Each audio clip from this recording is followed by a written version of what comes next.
How 2000 quietly ended the world. What if I told you the world ended on New Year's Eve 1999 and nobody noticed?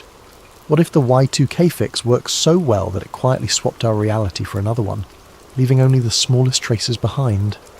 Leave your video ideas in the comments below, and like and subscribe to Sleep Theories if you enjoy these stories. My name is Marcus Webb, or at least it used to be. According to my driver's license now, there's an extra B in there somewhere, though I can't say exactly where it belongs. That's the kind of detail that would have driven me insane before December 31st, 1999. Now it's just another entry in what I used to call my coincidence tin, before someone mailed it back to me with a note that made me stop collecting evidence entirely. I was 26 that winter, a junior systems technician at the AT&T central office in Newark, New Jersey. Not exactly the front lines of the information age, but close enough to matter when the clocks needed babysitting. Our facility housed a Stratum 1 network time protocol server, one of maybe 50 primary time sources in North America, fed by GPS satellites and backed up by a cesium atomic clock that cost more than my house. The setup was elegant in that brutally practical way that telecommunications infrastructure tends to be. GPS satellites broadcast precise time signals, our cesium oscillator provided local backup, and our NTP server distributed synchronized time to thousands of downstream systems across the eastern seaboard. Banks, power grids, air traffic control, they all traced their chronometers back through a hierarchy of time servers that ultimately led to places like ours. I loved the precision of it. While most people worried about their microwaves blinking 12 o'clock after power outages, I monitored time accuracy measured in nanoseconds.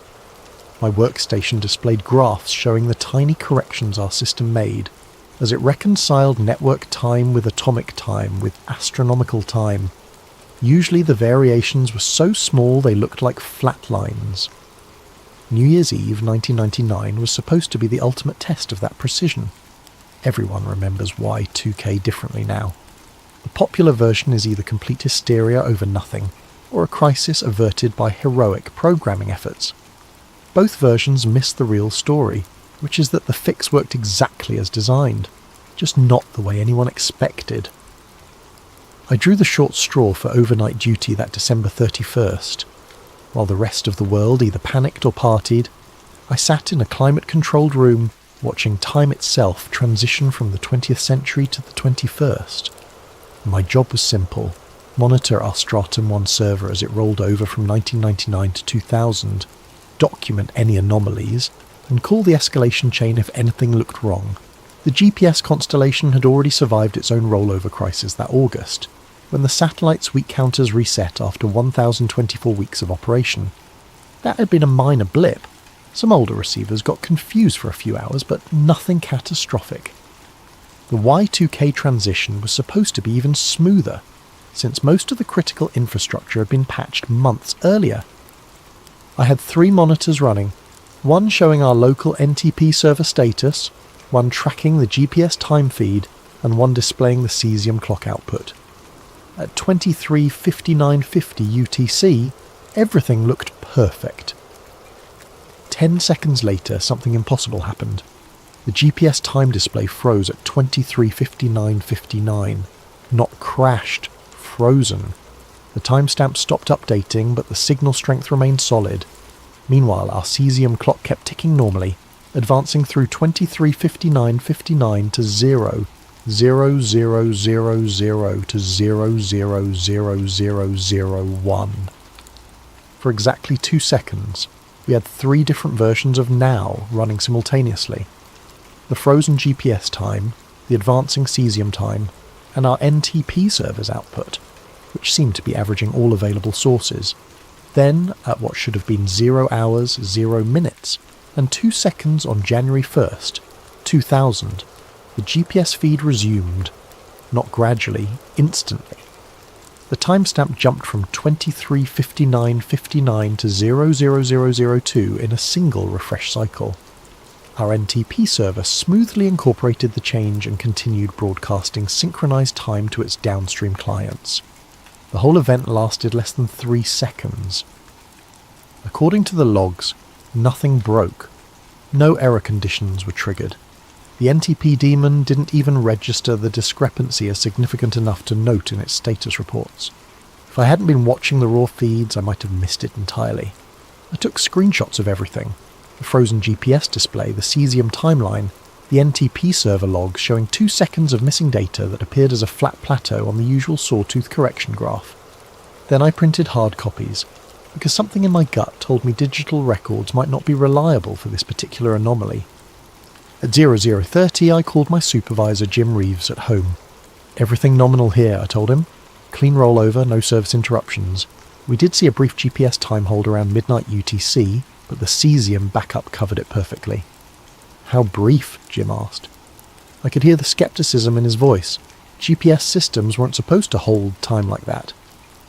2 seconds, maybe 3. Looked like the constellation might have synchronized some kind of coordinated correction. Nothing downstream noticed. "Good enough," Jim said. "Document it in the incident log as a minor GPS anomaly. Resolved automatically. We'll review the traces Monday." But Monday's review never happened. When I arrived at work on January 3rd, Jim seemed to have forgotten our conversation entirely. When I mentioned the GPS hold event, he looked at me blankly. "GPS looked fine in the overnight reports," he said. "What hold are you talking about?" I showed him my screenshots and printouts. He studied them for a long moment, then shrugged. "Weird artifact in the logging system, probably. These old displays get glitchy when they roll over large counters. Everything's working fine now, right?" Everything was working fine, but small things were wrong. The first thing I noticed was the diner across the street from our building. For 3 years, I'd bought coffee there every morning from a place called Mel's Corner Cafe. The sign still said Mel's, but now there was additional text underneath. Family restaurant since 1987. I was certain that text hadn't been there before. When I mentioned it to Tommy Nguyen, the other night shift tech, he looked at me like I was crazy. "It's the best we can do." The cesium clock sits in its locked cabinet, still keeping perfect time according to atomic decay rather than administrative convenience. Sometimes I think about opening that cabinet, checking its output against the network feeds, seeing how far we've drifted from the original timeline. But that way leads back to collection tins and evidence folders, and the gradual dissolution of consensus reality. Instead, I focus on the work, training new technicians, monitoring synchronization networks, ensuring that when the next major adjustment comes, and it will come, probably sooner than any of us would like, the infrastructure will be ready to handle it smoothly. Lake calls me every few months, usually just before a minor calibration. The conversations are brief and professional now, more like status updates between colleagues than the cryptic warnings they used to be. We've developed an efficient working relationship based on mutual understanding.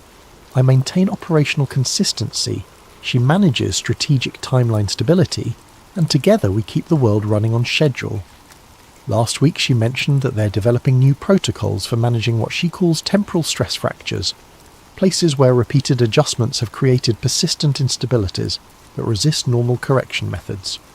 Apparently there's a shopping mall in Ohio where every store directory shows different tenant lists depending on which entrance you use, and a highway in Nevada where the mile markers reset every few months but the road itself never changes length. "We're looking for experienced field personnel," she said. "People who understand both the technical infrastructure and the human adaptation requirements." Interested? I told her I'd think about it.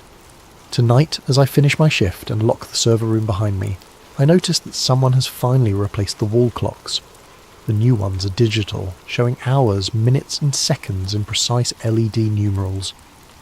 No sweeping hands, no mechanical uncertainty, just clean, unambiguous timekeeping that updates once per second in perfect synchronization with our network feeds. The young technician on the incoming shift, a recent graduate named David Kim, notices me looking at them. "Pretty nice upgrade," he says. "Much easier to read than those old analog things." "Yeah," I agree, "much easier." I don't mention that the old clocks never had second hands. He wouldn't understand. And more importantly, it doesn't matter anymore. We live in the timeline where digital wall clocks make perfect sense, where precision timing is displayed precisely, where the infrastructure tells a consistent story about how time works. Walking to my car in the pre-dawn darkness, I hear the familiar hum of the timing system settling into their new configuration, adjusting frequencies and synchronizing references across the continental network. It's a sound that most people will never notice, the quiet heartbeat of managed reality maintaining its steady rhythm. The receipt for our choice is stamped on every clock face, encoded in every timestamp, woven into the fundamental architecture of how we measure the passage of time. We traded a little bit of objective truth for a lot of functional stability, and most days I think we got the better end of the deal.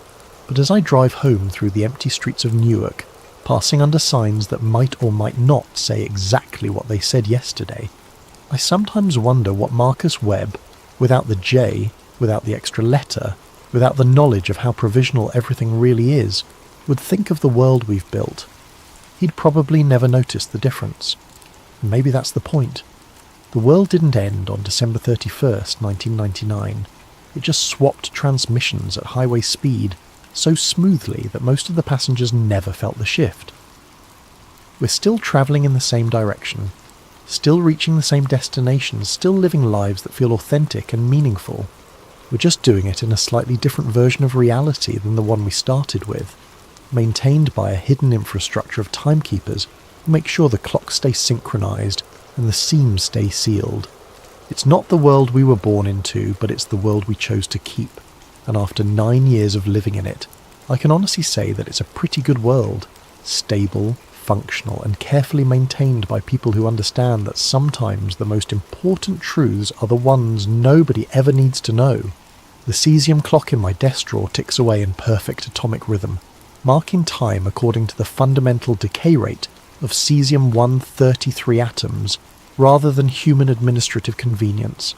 Someday, maybe, someone will need that reference again, but for now it's enough to know that it's there, keeping one small piece of objective time safe in a world built on consensus and compromise.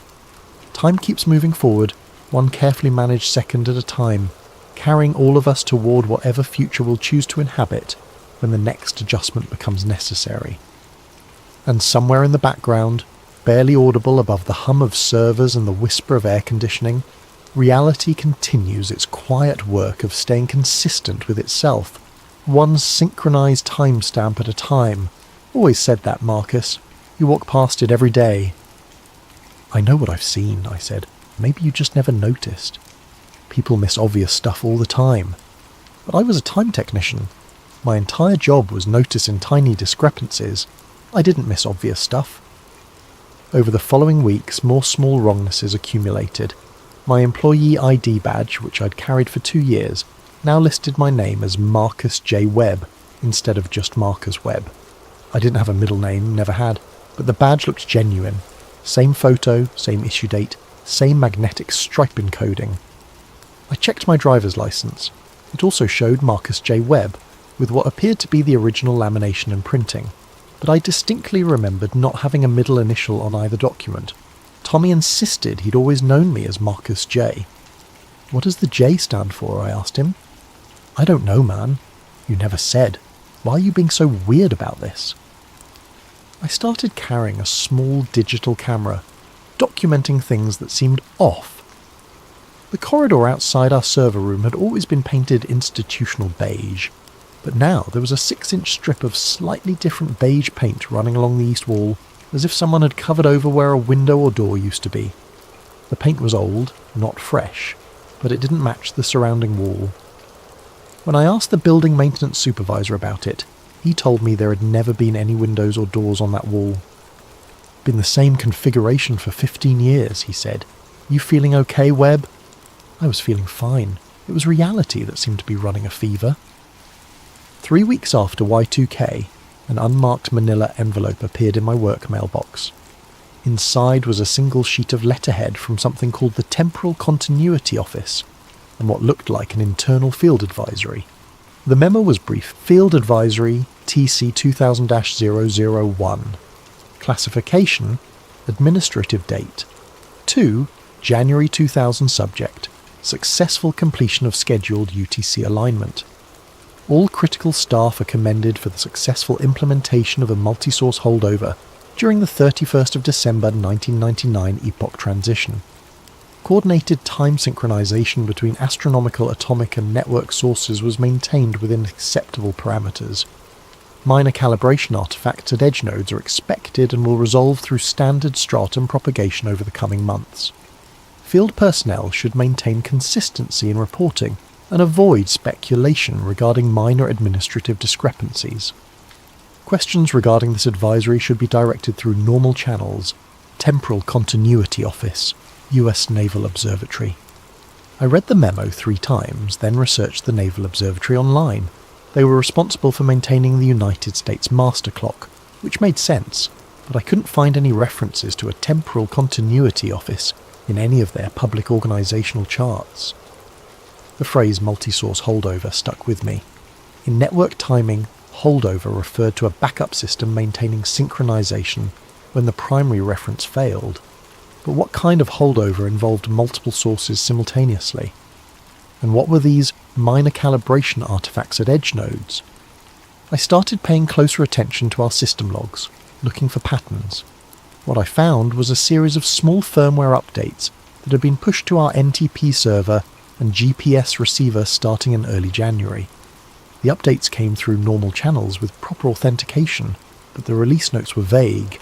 GPS receiver firmware V 4.2.1, enhanced leap second handling NTP daemon. Update 2000.1.3, improved stratum one-time smearing algorithm cesium clock controller version 1.8, extended holdover stability. None of us had requested these updates. More importantly, the features they described hadn't existed before. Time smearing was a concept I'd never encountered in any NTP documentation, and our cesium clock had never had extended holdover capabilities. When I asked Jim about the updates, he seemed surprised that I was questioning routine maintenance. Probably just Y2K follow-up patches, he said, making sure everything stays synchronized properly. Why, is something not working? Everything was working perfectly. That was the problem.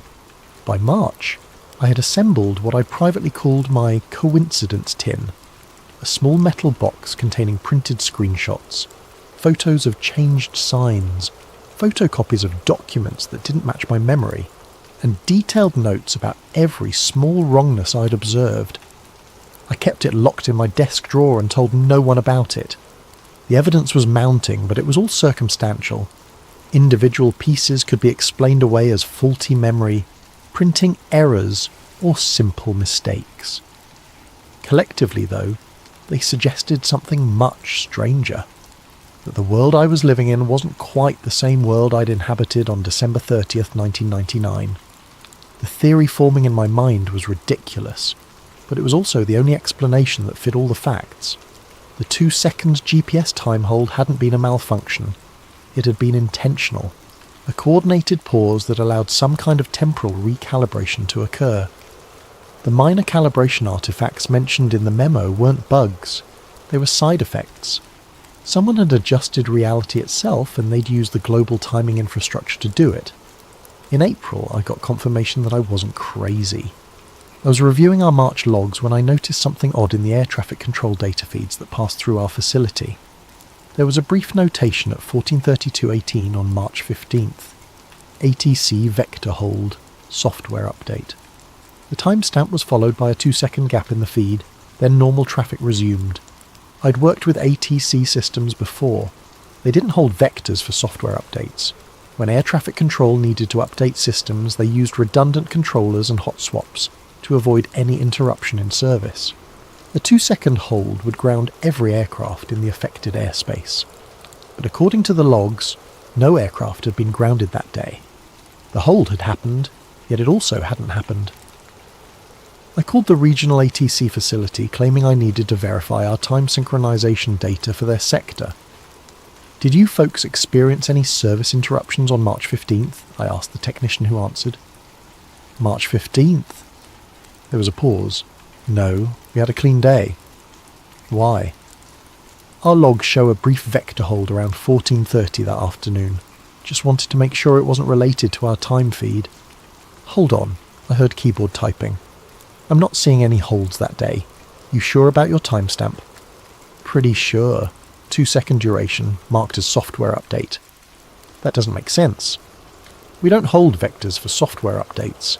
His tone had shifted from helpful to suspicious. Who did you say you were with again? AT&T Timing Services. We provide NTP synchronization for your... Right. Look, I can't discuss operational details with external vendors. If there's a synchronization issue, have your account manager contact our network operations center through proper channels. He hung up before I could respond. That evening I found my coincidence tin on my desk. I was certain I'd left it locked in the drawer, but there it was, sitting in plain sight. Inside was everything I'd collected, plus one new item, a photograph of our server room wall clocks. In the photo, all 6 clocks were missing their second hands. I looked up at the actual wall clocks. Sure enough, none of them had second hands. They showed only hours and minutes, in the same utilitarian style they'd always had, but without the sweeping red hands that had once marked every second with mechanical precision. I grabbed my camera and took comparison photos, then checked my earlier shots of the room. In every image I'd captured before March, the clocks had second hands. In every image after March, they didn't. Attached to the new photograph was a small note typewritten on plain paper. You left out the obvious one. Someone was watching me. Someone knew about my collection and had access to my workspace. Someone who wanted me to notice the clocks but was being subtle about it. I locked the tin away and spent the rest of the night researching the US Naval Observatory online. What I found was fascinating. They were responsible not just for keeping official time, but for distributing it to military and civilian systems worldwide. They operated the GPS Master Control Station, maintained the definitive UTC clock for the United States, and coordinated with international timing authorities to ensure global synchronization. If someone wanted to adjust time on a planetary scale, the Naval Observatory would be ground zero. The next morning I found another unmarked envelope in my mailbox. This one contained a visitor badge for the US Naval Observatory in Washington, D.C., valid for a single day the following week, and a brief note. Building 78, Conference Room C, 2 p.m. Ask for Lake. I almost didn't go. Whatever was happening, it was clearly bigger than a junior telecom technician needed to be involved in. But curiosity won over caution, and the following Thursday I took a personal day and drove down to Washington. The Naval Observatory occupied a sprawling campus in northwest DC, filled with serious-looking buildings and precise landscaping. I presented my visitor badge at the main gate, went through a security screening that seemed unusually thorough for a civilian facility, and was directed to Building 78. Conference Room C was small and windowless, furnished with a simple table and chairs. I waited alone for 10 minutes before a woman in her 50s entered, carrying a thick folder and wearing the kind of confident expression that suggested she was accustomed to explaining complicated things to confuse people. "Mr. Webb," she said, extending her hand, "thank you for coming. I'm Jennifer Lake." She didn't use any title, but something about her bearing suggested she was used to being in charge. She wore a simple business suit and spoke with the precise diction of someone who spent a lot of time briefing senior officials. "I understand you've been collecting interesting timing data," she said, settling into the chair across from me. "Depends what you mean by interesting." She opened her folder and spread several documents on the table. I recognised some of them immediately. My screenshots from New Year's Eve, printouts of the GPS time hold, copies of the firmware release notes. Others were new to me. Technical diagrams, satellite telemetry reports, and what looked like coordination memos between various government agencies. The GPS constellation experienced a coordinated time adjustment on December 31st, 1999, she said, matter-of-factly.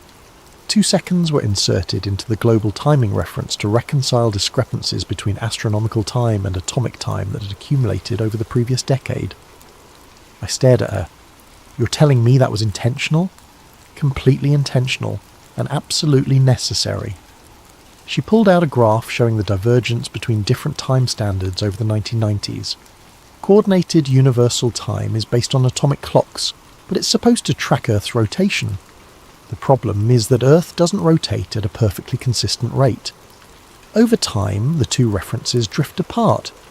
I knew about leap seconds, the occasional 1-second adjustments that were added to UTC to keep it aligned with astronomical time, but what she was describing was something much more significant. 2 seconds is a huge correction, I said. Why not use the normal leap second process? Because the normal process was insufficient, Lake said. By late 1999, the accumulated error was approaching 3 seconds, and the International Earth Rotation Service was deadlocked on how to handle it. Some wanted to add 2 leap seconds consecutively.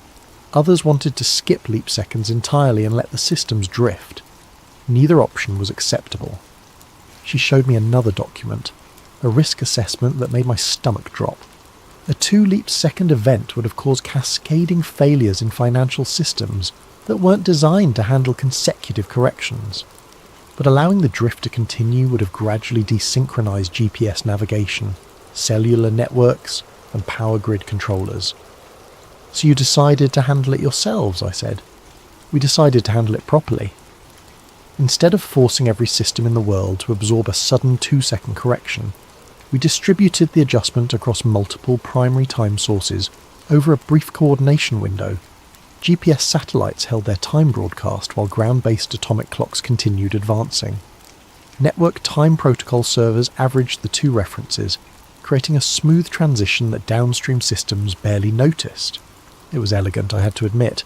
Instead of a jarring leap that could break fragile systems, they created what amounted to a 2-second stretch in time itself, distributed so gradually that most equipment treated it as normal synchronization error. But there were side effects, I said. Lake nodded grimly. Reality has a certain inertia. When you adjust fundamental references like time, energy has to go somewhere. Usually it dissipates harmlessly through minor inconsistencies in data records, small variations in measurement standards, trivial administrative discrepancies. Usually, the January adjustment was larger than we'd ever attempted. Some of the energy manifested as more noticeable artifacts, names with extra letters, signs that read slightly differently, paint seams where building modifications were averaged across timeline variants. I felt a chill that had nothing to do with the air conditioning. Timeline variants? Think of it as data reconciliation on a cosmic scale, Lake said. When you force multiple time references to converge, sometimes you get multiple versions of events trying to exist simultaneously. Usually one version dominates and the others fade, but occasionally you get persistent inconsistencies, places where reality couldn't quite decide which version was correct. She showed me a map of North America with dozens of red dots scattered across it. Every red dot represents a location where we detected significant timeline artifacts after the January adjustment. Most were minor, street signs, building details, personal records. A few were more substantial. How substantial? There's a small town in Montana where half the residents remember the local high school mascot being the Eagles, and half remember it being the Hawks. The trophy case contains awards for both teams, with dates that overlap. The yearbook photos show both versions of the uniforms, often in the same group shots. I thought about my extra middle initial, the diner sign, the missing window that had never existed. And you just let people live with that? The alternative was a global economic collapse followed by societal breakdown, Lake said bluntly. 2 seconds doesn't sound like much, but financial trading algorithms operate on microsecond timescales. A sudden 2-second leap would have destroyed market synchronization worldwide. Air traffic control, power grid management, telecommunications routing, all of it depends on precise timing. We prevented a true catastrophe. By creating a false reality, by choosing which version of reality we wanted to keep. Her expression was completely serious. The January adjustment wasn't the first time we've had to make this choice, and it won't be the last. The Earth keeps slowing down, atomic clocks keep advancing, and every few years the discrepancy builds up enough to require intervention. She pulled out another document, this one showing projected timeline adjustments extending into the future. September 2001, March 2005, October 2008. We've identified the dates when major corrections will be necessary. Each one will be carefully planned and minimally disruptive, but they'll all leave traces. What happens to people like me? People who notice? That depends on what you do with the information. Lake leaned back in her chair, studying me carefully.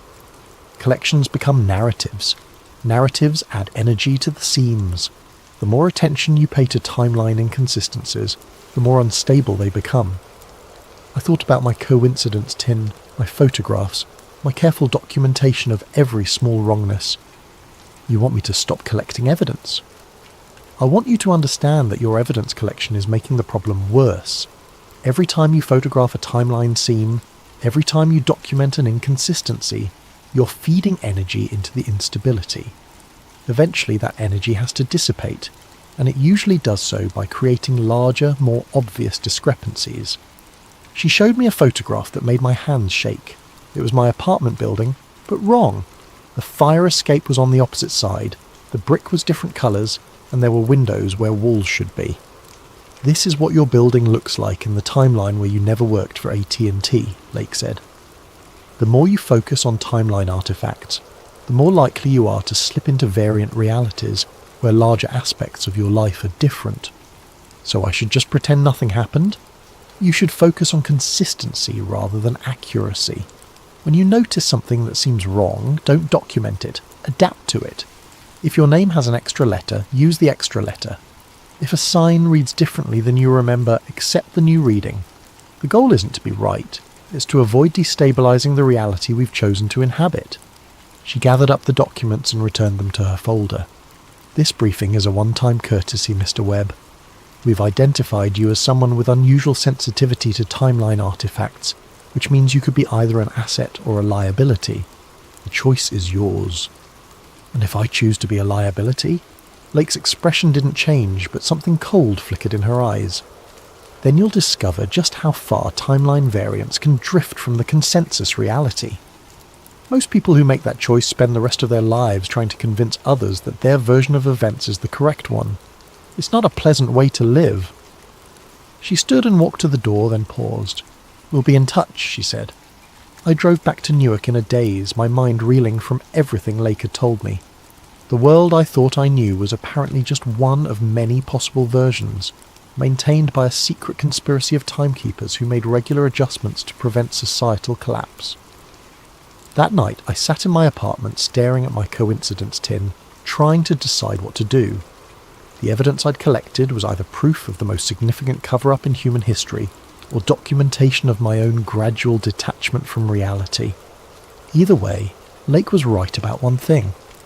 Focusing on it was driving me towards something I might not be able to come back from. I destroyed everything. Every photograph, every printout, every careful notation. I fed it all into my fireplace and watched it burn.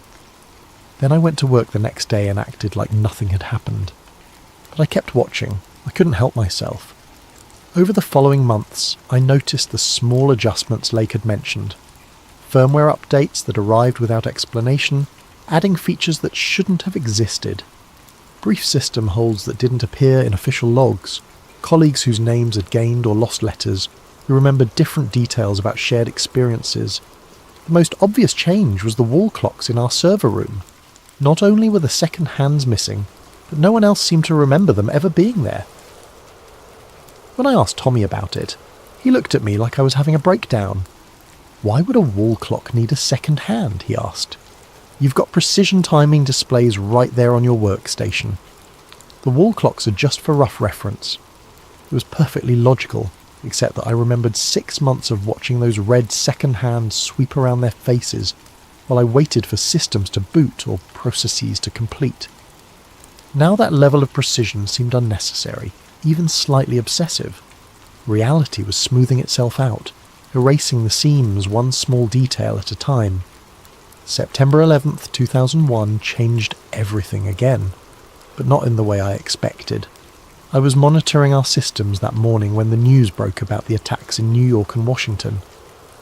Along with everyone else, I spent the day glued to television screens, watching the towers fall and trying to process the magnitude of what was happening.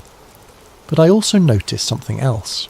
A brief system hold at 10:28 a.m. lasting exactly 2 seconds, followed by a subtle shift in our GPS time reference.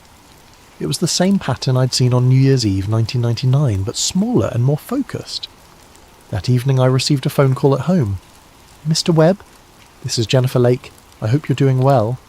I hadn't heard from her since our meeting at the Naval Observatory more than a year earlier. "I'm fine," I said. Why are you calling? I wanted to make sure you understood what you observed today. The timeline adjustment was necessary to maintain stability during a period of extreme social stress. Without it, the emotional energy of national trauma could have caused significant reality fluctuations. I hadn't told anyone about the system hold. The fact that she knew I'd noticed it was unsettling. How many people died in the version of events that you prevented? I asked. There was a long pause. That's not how timeline adjustments work, Mr. Webb. We don't prevent or cause events. We simply ensure that the timeline remains stable enough to contain them. That's not an answer. It's the only answer I can give you. Some knowledge is too dangerous to share, even with cooperative personnel. After that, the calls became regular. Every few months, Lake would contact me before or after a timeline adjustment, usually just to check in and make sure I was maintaining consistency in my observations. She never provided detailed explanations, but I learned to recognise the pattern. Social or economic stress would build up. A careful 2-second adjustment would occur in our timing systems, and minor aspects of reality would shift to accommodate whatever changes were necessary to maintain stability. The 2004 Indian Ocean tsunami, Hurricane Katrina in 2005, the Virginia Tech shooting in 2007. Each tragedy was preceded or followed by subtle timeline adjustments, smoothing out the rough edges of history to prevent cascading instabilities. I stopped thinking of them as cover-ups and started thinking of them as maintenance. Reality, it turned out, required regular calibration to keep running smoothly. By 2008, I had been promoted to Senior Systems Technician and was training junior staff on proper time synchronization procedures. I made sure to emphasize consistency over accuracy, teaching them to trust the network references even when their personal observations seemed to contradict the official timeline. If your logs show something that doesn't match what you remember, I would tell them, trust the logs. Human memory is unreliable, but atomic clocks don't lie. It wasn't entirely true, but it was close enough to keep them from noticing the seams. In September 2008, Lake called me with a different kind of request. We're planning a major timeline adjustment to prevent economic cascade failure, she said. The housing market collapse is threatening to destabilize financial systems worldwide. We need to smooth the transition to prevent total societal breakdown. What kind of adjustment? Larger than anything we've attempted since Y2K. We're looking at a coordinated hold across multiple time sources, possibly lasting up to 5 seconds. I understood the implications immediately. A 5-second adjustment would create timeline artifacts far more noticeable than anything I'd observed before. Street names could change, building layouts could shift, entire relationships might be rewritten. We'd like to offer you a consulting position, Lake continued. Full-time work with the Temporal Continuity Office, helping to coordinate timeline adjustments and manage artifact containment. The pay is excellent, and you'd be contributing to global stability in a very meaningful way. What would I have to do? Retire your current evidence collection activities permanently, sign a comprehensive non-disclosure agreement, and help us train the next generation of timeline stewards. People like you, who have natural sensitivity to temporal inconsistencies, but also understand the importance of maintaining consensus reality. It was an attractive offer. I was tired of living in the space between versions of truth, tired of noticing things I couldn't discuss, tired of being the only person who remembered that wall clocks used to have second hands. There's one condition, Lake added. The cesium clock in your facility, the one that's been serving as your personal verification standard, would need to be returned to our custody. As long as you have access to an independent time reference, you'll continue to notice discrepancies. For your own mental stability, that's not sustainable long term. I looked across the server room at the cesium clock, quietly ticking away in its climate-controlled cabinet. For almost 9 years, it had been my anchor to objective reality, the one reference I could trust when everything else seemed negotiable. How do I know you won't just adjust my memory along with everything else? Because memory adjustment is significantly more dangerous than timeline calibration, Lake said. We prefer willing cooperation to forced compliance, but the choice has to be complete, Mr. Webb. You can't keep one foot in each reality. I thought about the junior technicians I was training, the smooth efficiency of our time distribution systems, the stable world that surrounded us despite the regular maintenance required to keep it running. It was a good life, built on a foundation of small, necessary lies. When do you need an answer? The economic adjustment is scheduled for October 15th. We'll need you committed before then, one way or another. 2 weeks later, I locked the cesium clock away in a storage cabinet and stopped monitoring our raw time feeds. I signed the non-disclosure agreement, accepted the consulting position, and began teaching other timeline-sensitive individuals how to maintain consistency rather than pursue accuracy. The October adjustment went smoothly. The Lehman Brothers bankruptcy was contained, the housing market collapse was managed, and the global financial system remained stable, not unharmed, but functional.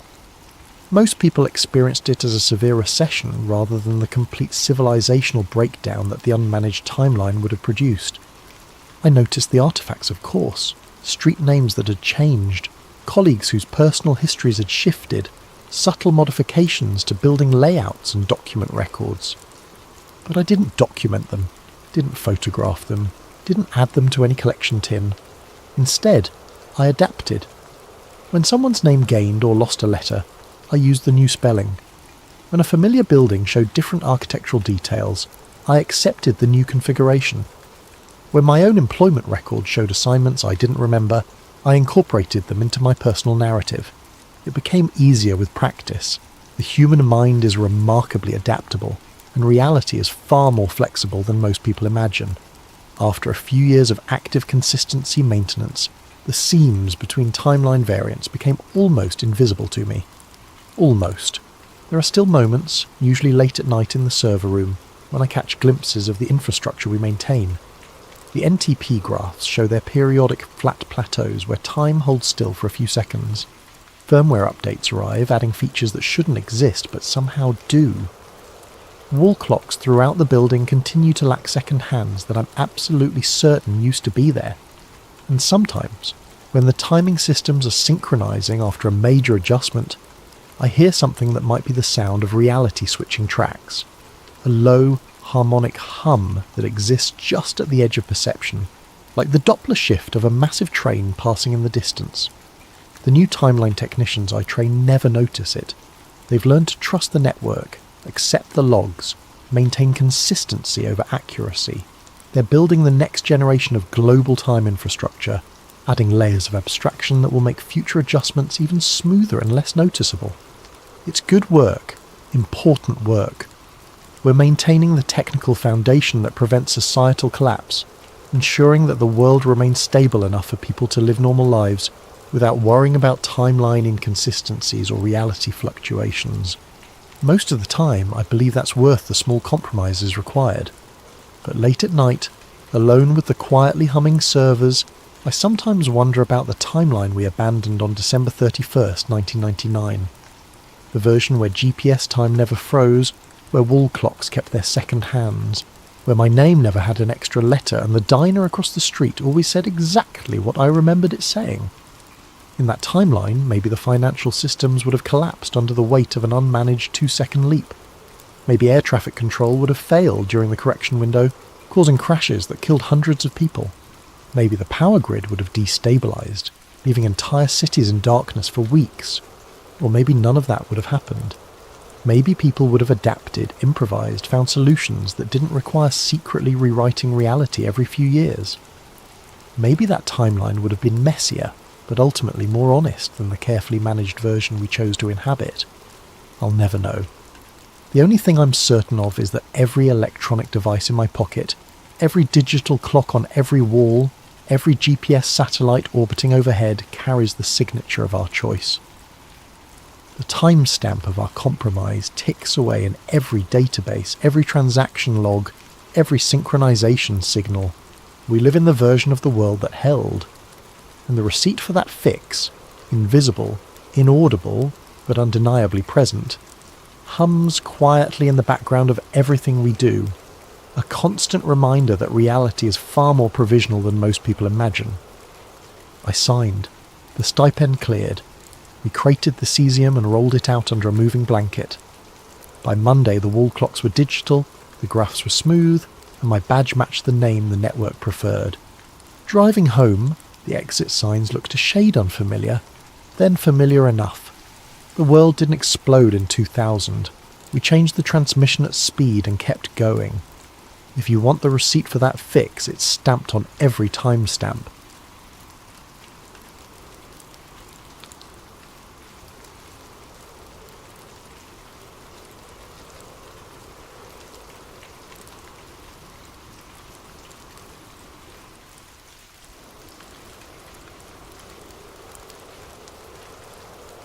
Welcome back to Sleep Theories, where we explore the mysteries that keep us awake at night.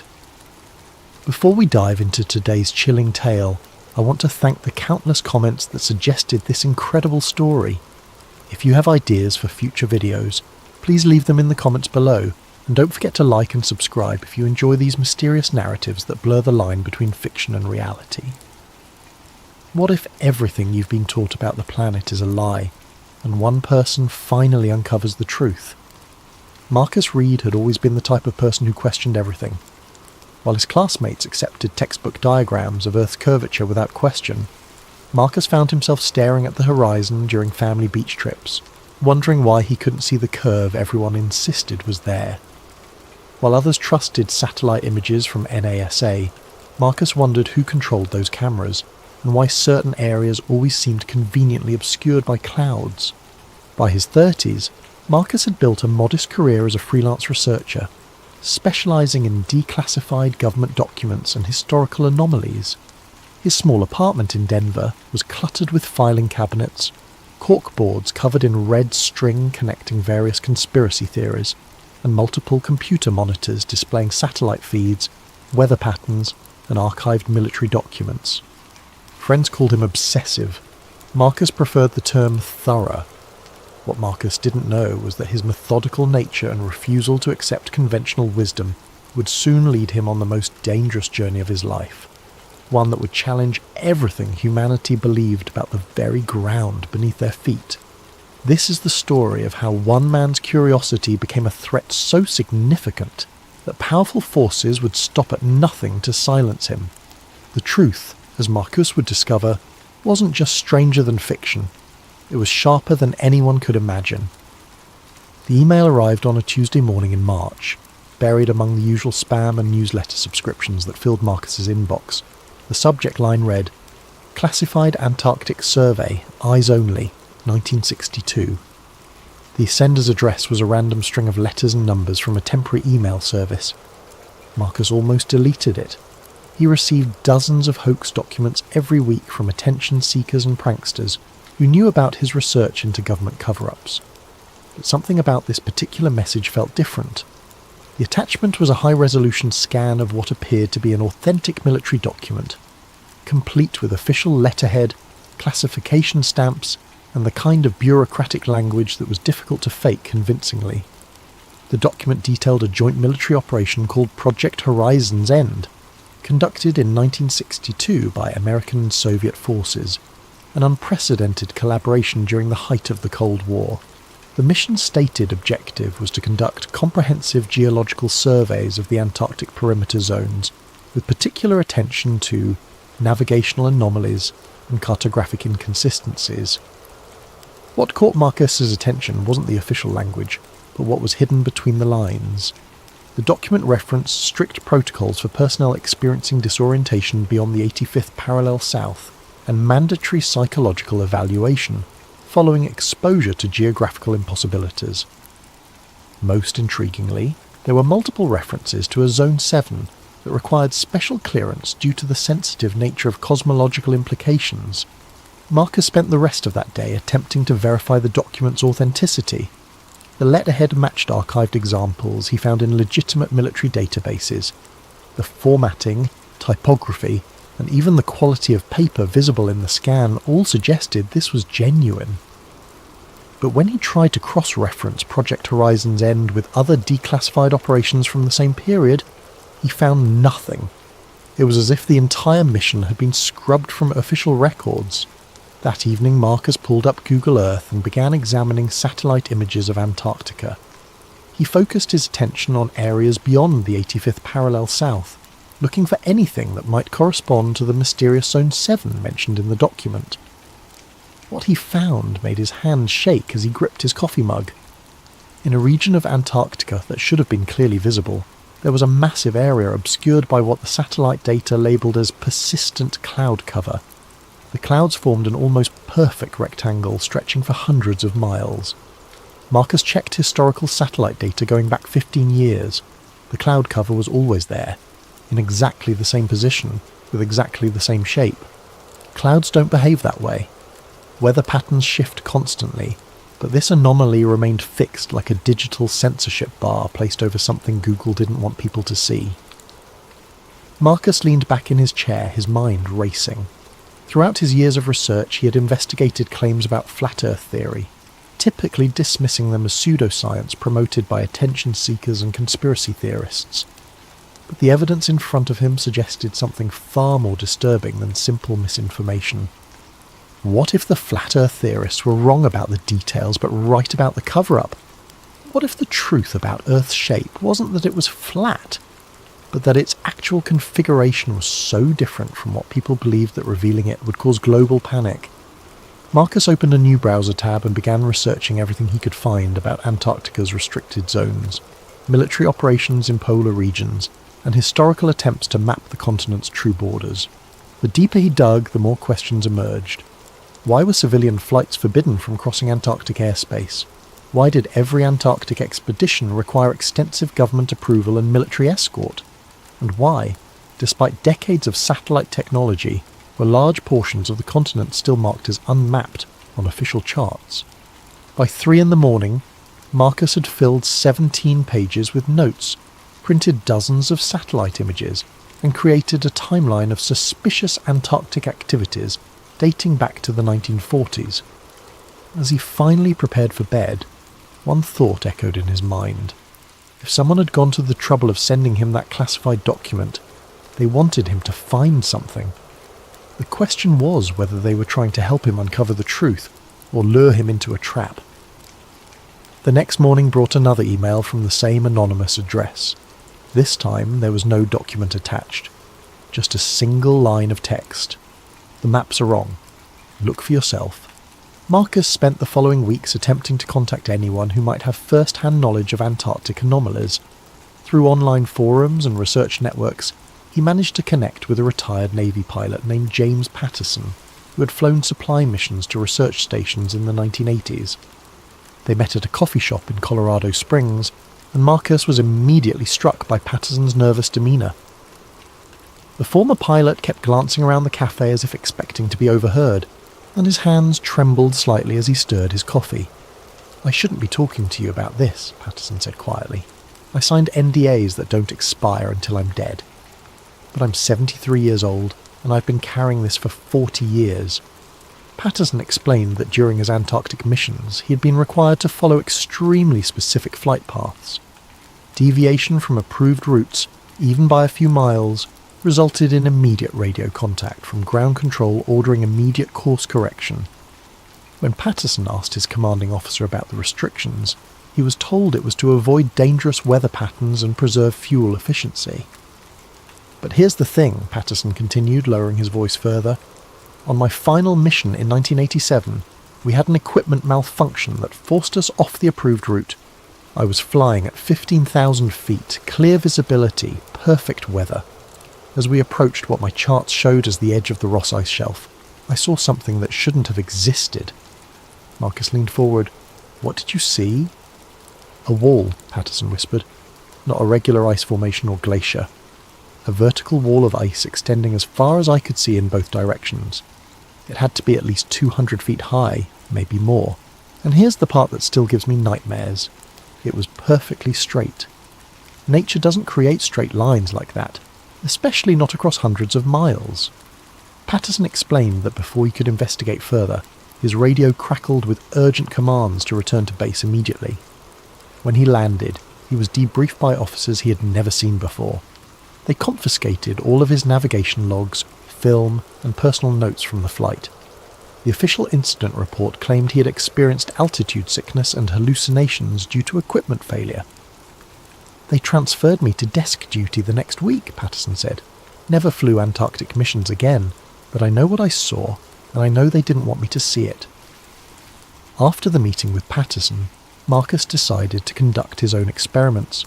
If Earth's curvature was different from what people believed, he should be able to detect inconsistencies using simple physics and optical equipment. Marcus drove to several large lakes in Colorado and Wyoming, bringing with him a high-powered laser, telescopic camera equipment, and a notebook full of calculations based on the standard Earth curvature formulas he had learned in school. According to conventional geometry, a laser beam shot across a lake should demonstrate a specific amount of curvature drop over distance. The results of his experiments were deeply unsettling. At Horsetooth Reservoir, Marcus positioned his laser on the north shore and aimed it at a target on the south shore, approximately 6 miles away. According to Earth curvature calculations, the laser should have been approximately 24 feet below his target due to the planet's curve. Instead, the laser hit the target dead center. Marcus repeated the experiment at 5 different lakes, each time achieving the same impossible result. The laser beams were travelling in straight lines across distances where Earth's curvature should have been clearly measurable. Either his equipment was malfunctioning, or the curvature he had been taught to expect simply wasn't there. 3 days after his final lake experiment, Marcus received another anonymous email. This time, it contained GPS coordinates for a location in northern Canada, along with a message. Others have done the same tests. We meet monthly. Come alone. Marcus hesitated for a week before booking a flight to Toronto. The coordinates led him to a small town called Moosonee, near the southern shore of Hudson Bay. He rented a car and drove to the specified location, a seemingly abandoned research station surrounded by snow-covered wilderness. Inside the building, Marcus found 7 other people seated around a conference table, covered with maps, photographs, and technical equipment. They introduced themselves as scientists, engineers, pilots, and researchers who had all discovered similar inconsistencies in Earth's supposed curvature. The group's leader was a woman named Elena Vasquez, a former cartographer who had worked for the National Oceanic and Atmospheric Administration for 15 years. Elena explained that she had first noticed discrepancies while creating coastal navigation charts in the early 2000s. Satellite data, ground surveys, and maritime reports kept contradicting each other, Elena said. When I brought these inconsistencies to my supervisors, I was told the equipment was malfunctioning or that I was making calculation errors, but the pattern was too consistent to be random mistakes. Elena showed Marcus dozens of examples where official maps showed curved coastlines and distances that didn't match real-world measurements. Ships reported travelling shorter distances than their charts indicated. Pilots found themselves reaching destinations ahead of schedule on routes that should have taken longer due to Earth's curvature. The more evidence we gathered, the more we realised we weren't dealing with isolated measurement errors, Elena continued. Someone has been systematically altering geographical data to make the world appear more curved than it actually is. Marcus shared his own research, including the Antarctic document and his laser experiments. The group listened intently, occasionally nodding in recognition when he described phenomena they had also encountered. A former surveyor named Thomas Wright explained that he had been fired from his job with the US Geological Survey after questioning discrepancies in land elevation measurements. A meteorologist named Catherine Lee described how weather prediction models only worked when she ignored official atmospheric curvature data and used flat plane calculations instead. The question, Eleanor said as the meeting concluded, is what are they hiding and why go to such lengths to hide it? Marcus left the meeting with more questions than answers, but also with a growing certainty that he was part of something much larger than a simple geographical conspiracy. As his plane lifted off from Toronto, he stared out the window at the horizon, trying to see any evidence of the curve he'd been taught existed since childhood. The horizon looked completely flat. The breakthrough came in the form of an unexpected phone call 6 weeks later. Marcus was working late in his apartment when his phone rang, displaying a blocked number. The voice on the other end was electronically distorted, making it impossible to identify the caller's gender or age. "Marcus Reed," the voice said. "You've been asking questions about Antarctica." Marcus's heart began pounding. "Who is this?" "Someone who knows what you're looking for is real. Are you prepared to see it for yourself?" The caller explained that a private expedition was being organised for early December, summer in the southern hemisphere. The group would consist of Marcus and 2 other researchers who had been investigating similar anomalies. They would travel to Chile, then board a private vessel capable of ice navigation for a journey to the restricted zones beyond the 85th parallel. "This isn't a tourist trip," the voice warned. "The people who control access to that region don't want anyone seeing what's there.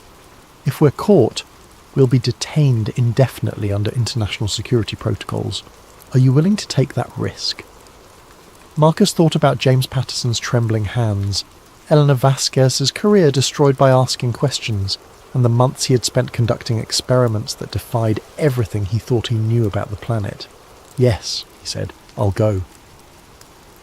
2 weeks later, Marcus found himself on a plane to Santiago, Chile, carrying only essential cold weather gear and hidden recording equipment.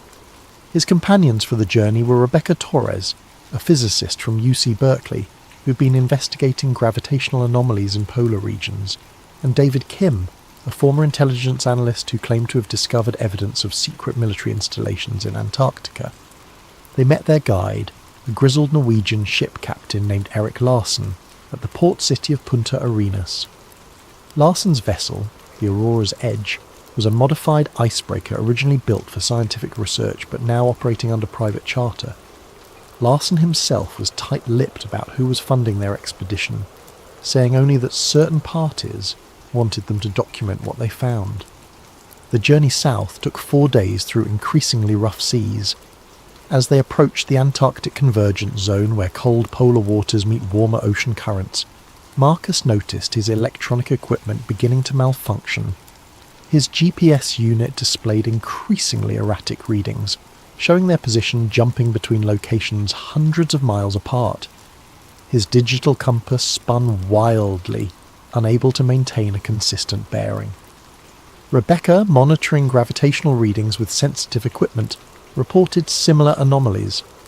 "The magnetic field readings don't make sense," she said, studying her instruments with growing concern. "It's as if we were approaching an area where normal physics breaks down." On their 5th day at sea, they encountered the ice wall. Marcus had thought James Patterson's description was exaggerated, perhaps distorted by memory and fear. The reality was far more shocking than anything the former pilot had described. Rising from the dark Antarctic waters like a massive concrete barrier was a wall of ice that seemed to stretch infinitely in both directions. The wall was not jagged and irregular, like natural glacial formations. It was remarkably smooth and vertical, rising at least 300 feet above the waterline. "This is impossible," David whispered, staring up at the towering ice formation. "Glaciers don't form vertical walls like this. The physics of ice formation wouldn't allow it." Captain Larsen had been unusually quiet since they first spotted the wall, but now he spoke up. "I've been making trips to Antarctic waters for 30 years, he said. "I've seen glaciers, ice sheets, and every natural formation you can imagine. This isn't natural. Someone built this." As the Aurora's Edge moved parallel to the ice wall, Marcus used his telephoto camera to document what they were seeing. The wall extended beyond the horizon in both directions, creating what appeared to be an impenetrable barrier around the entire Antarctic continent. But more disturbing than the wall itself were the signs of human activity they began to notice. Every few miles they spotted large metal structures embedded in the ice, what appeared to be observation towers equipped with radar dishes and communication equipment. David, using military-grade binoculars, identified armed personnel stationed at several of these installations. "Those are definitely military uniforms," he reported, "but I can't identify the nationality. The insignia don't match any country's armed forces that I'm familiar with." As they continued their journey along the ice wall, Rebecca made an even more unsettling discovery. Her gravitational measurement equipment, designed to detect variations in Earth's gravitational field, was showing readings that violated fundamental laws of physics. "According to these instruments," she said, her voice trembling, "the gravitational pull beyond this ice wall is significantly weaker than it should be. It's as if the mass of the planet just stops." Marcus felt a chill that had nothing to do with the Antarctic air. "What are you saying?" I'm saying that if these readings are accurate, there's nothing beyond this wall. No landmass, no ocean floor, just empty space. That night, as they anchored the ship in a small inlet, Marcus reviewed the day's footage and photographs. Every image showed the same impossible sight, a perfectly constructed ice barrier that seemed designed to prevent anyone from seeing what lay beyond. The more he studied the evidence, the more one terrifying conclusion became unavoidable.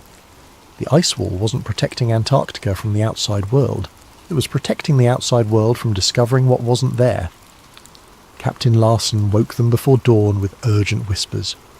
"We have a window," he said, his weathered face grim in the dim light of the cabin. "My contacts report that the patrol schedule has a gap between 0500 and 0630. If we're going to find a way through the wall, it has to be now." Marcus, Rebecca and David quickly gathered their equipment and followed Larson onto the ship's deck. The captain had spotted what appeared to be a narrow channel in the ice wall, barely wide enough for their vessel to navigate. Ice formations often shifted due to temperature changes and ocean currents, but this opening seemed too perfectly positioned to be natural. "It could be a trap," David warned, scanning the surrounding ice with his binoculars. "If someone wanted to lure us into a restricted zone, this would be the perfect way to do it." "We didn't come this far to turn back now," Marcus replied, though his own instincts were screaming warnings. "We need to see what's on the other side." As the Aurora's edge slowly navigated through the narrow channel, Marcus noticed that the ice walls on either side showed clear evidence of artificial modification. Tool marks were visible in the frozen surfaces, and the opening maintained a consistent width that would have been impossible for natural ice formation. Beyond the channel, they emerged into an area unlike anything any of them had expected to find. Instead of more ice or the Antarctic continent, they found themselves in a vast open space, surrounded by the ice wall on all sides. The area was roughly circular, perhaps 20 miles in diameter, and contained what appeared to be a massive research installation. The facility consisted of dozens of buildings, communications towers, aircraft landing strips, and what looked like mining operations. But most unsettling of all was what lay beyond the research installation, a massive opening in what should have been the ground. Marcus positioned his telephoto camera and began documenting everything they could see. The opening was perfectly circular, perhaps 2 miles in diameter, and appeared to be artificially constructed with metal reinforcements around its edges. Powerful lights illuminated the opening's perimeter, but the interior was so dark that even with Marcus's best equipment, he couldn't see the bottom. "That's not a natural geological formation," Rebecca said, studying the scene through binoculars. "Someone excavated that opening. The question is why and how deep it goes." David was monitoring radio frequencies, trying to intercept communications from the research facility.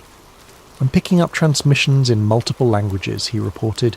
"English, Russian, Chinese, and what sounds like German. This isn't a single country's operation. It's international." As they watched from a distance of several miles, they could see vehicles and personnel moving around the facility. Aircraft regularly landed and took off from the airstrips, and massive cranes appeared to be lowering equipment into the circular opening. "Look at the edge of that hole," Rebecca said suddenly, pointing toward the massive excavation. "Do you see those structures?" Marcus adjusted his camera's focus and felt his stomach drop.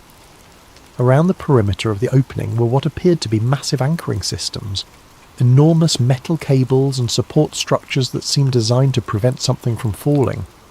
"It's as if they're holding the land in place," Marcus whispered, the implications hitting him like a physical blow, as if without those anchors, everything would just fall. Rebecca's gravitational equipment was providing readings that defied explanation.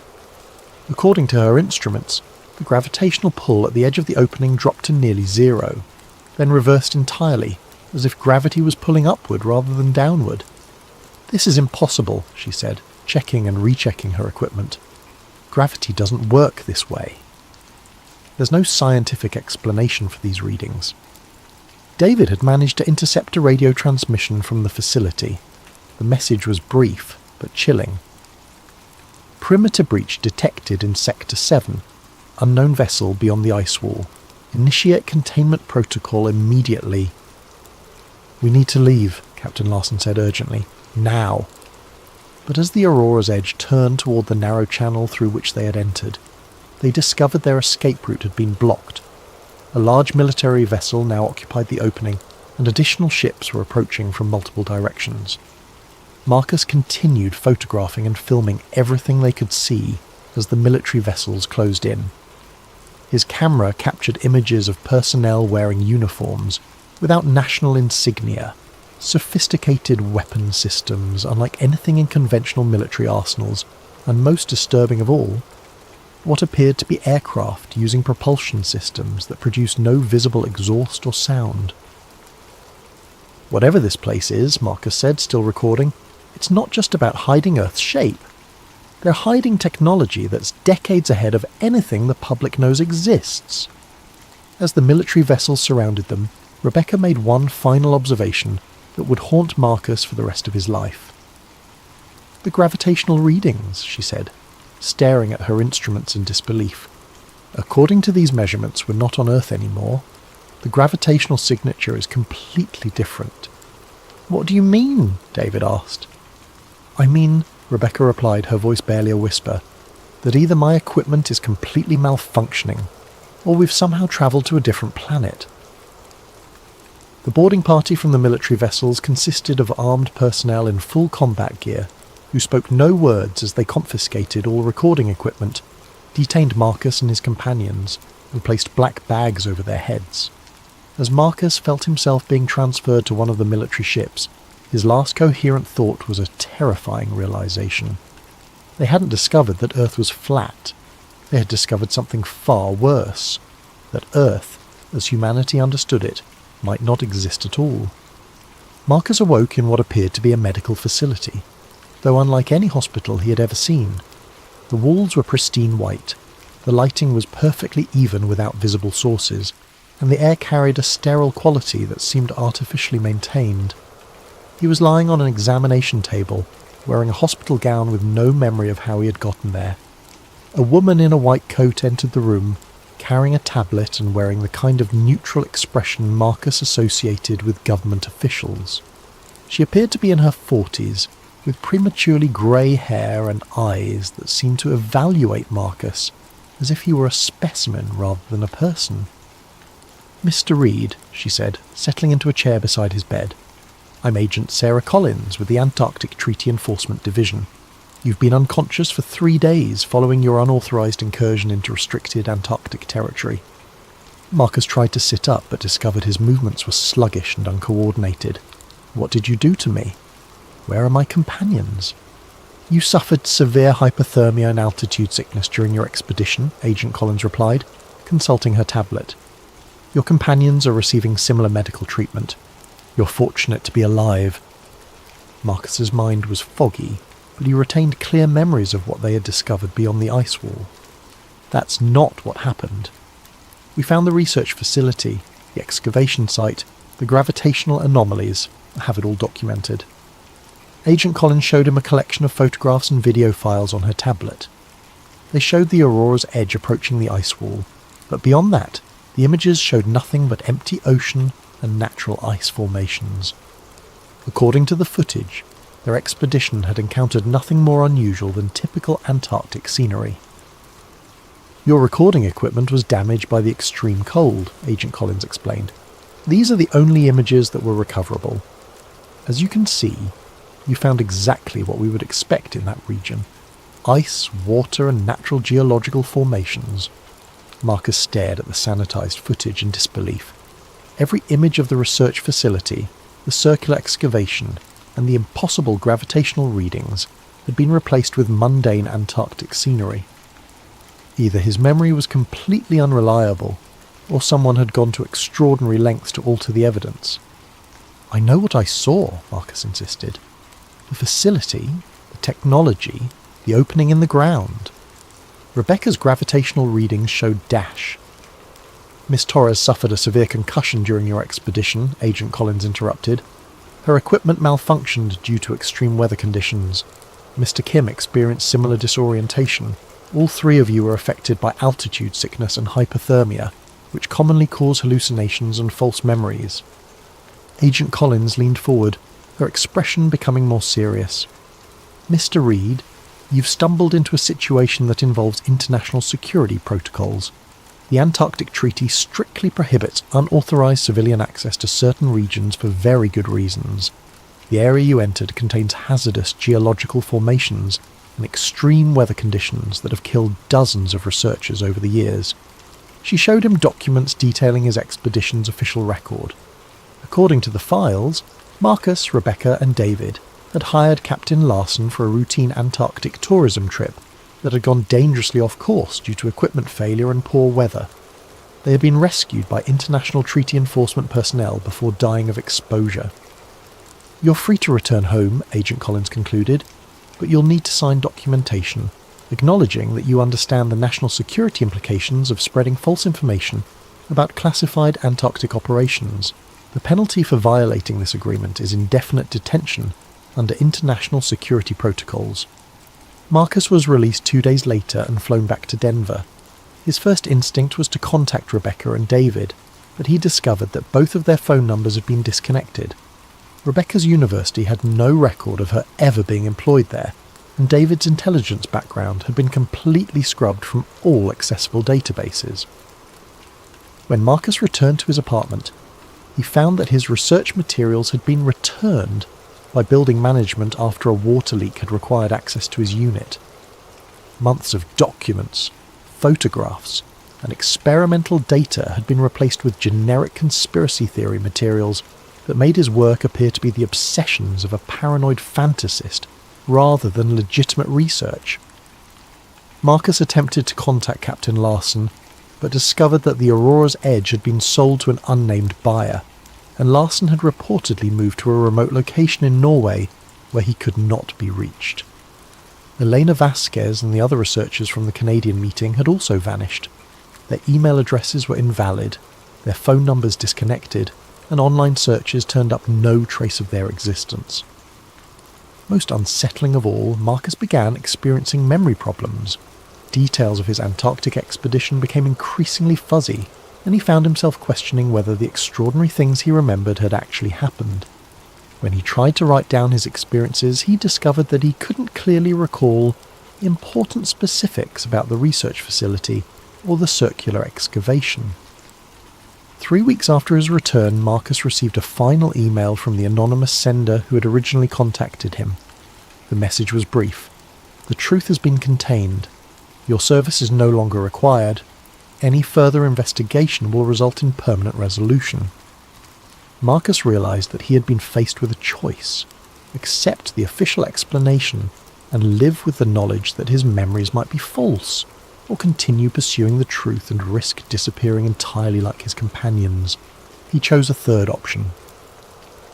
6 months later, Marcus uploaded a video to multiple online platforms simultaneously. The file was encrypted, distributed through anonymous servers, and designed to be nearly impossible to remove completely from the internet. In the video, Marcus appeared tired and gaunt, speaking directly to the camera from an undisclosed location. "My name is Marcus Reed," he began, "and I'm probably going to disappear after releasing this message. 6 months ago, I discovered something about our planet that certain people don't want you to know. I can't prove everything I'm about to tell you, because most of my evidence has been destroyed or altered, but I can give you enough information to investigate for yourself." Marcus described his research into Antarctic anomalies, the declassified documents he had received, and the experiments he had conducted that suggested Earth's curvature was not what people believed. He provided GPS coordinates for locations where others could replicate his laser experiments, and detailed instructions for identifying the inconsistencies in satellite imagery that had first led him to question official geographical data. "I'm not asking you to believe me," Marcus continued. "I'm asking you to look for yourselves. Test the horizon with your own equipment. Question why certain areas of Antarctica are forbidden to civilian access. Ask why weather prediction models work better when you ignore Earth's supposed curvature." The video concluded with Marcus staring directly into the camera, his expression a mixture of fear and determination. "They've convinced most of you that people like me are crazy conspiracy theorists. Maybe I am. Maybe everything I experienced was hallucinations caused by altitude sickness and hypothermia. But if I'm right, then everything you've been taught about the world is a carefully constructed lie designed to prevent you from discovering a truth so shocking that it would fundamentally change human civilization. Marcus paused, then delivered his final words. Sometimes the truth isn't round, it's sharper than you think. And sometimes the edge of the world is exactly where they tell you it isn't. The video was viewed over 2 million times in its first week online before being removed by platform administrators for violating community guidelines regarding misinformation. But copies continued to appear on alternative platforms, and Marcus's story began inspiring others to conduct their own investigations. 3 weeks after the video's release, Marcus Reed's apartment was found empty. Neighbours reported that he had left early one morning carrying a single suitcase and had never returned. His landlord found a note on his desk with a single line of text. "Gone to find the edge. Don't follow." To this day, no one knows what happened to Marcus Reed. His research has inspired a growing community of independent investigators who claim to have replicated his experiments and discovered similar anomalies. Government agencies continue to deny that any classified Antarctic operations exist beyond routine scientific research. But on clear days, when you stand at the ocean's edge and stare at the horizon, you might find yourself wondering the same question that consumed Marcus Reed. What if everything you see is exactly what someone wants you to see? And what if the truth about the world beneath your feet is sharper, stranger, and more terrifying than you ever imagined? The search for answers continues, but those who look too closely often find that the edge of the world is also the edge of everything they thought they knew about reality itself.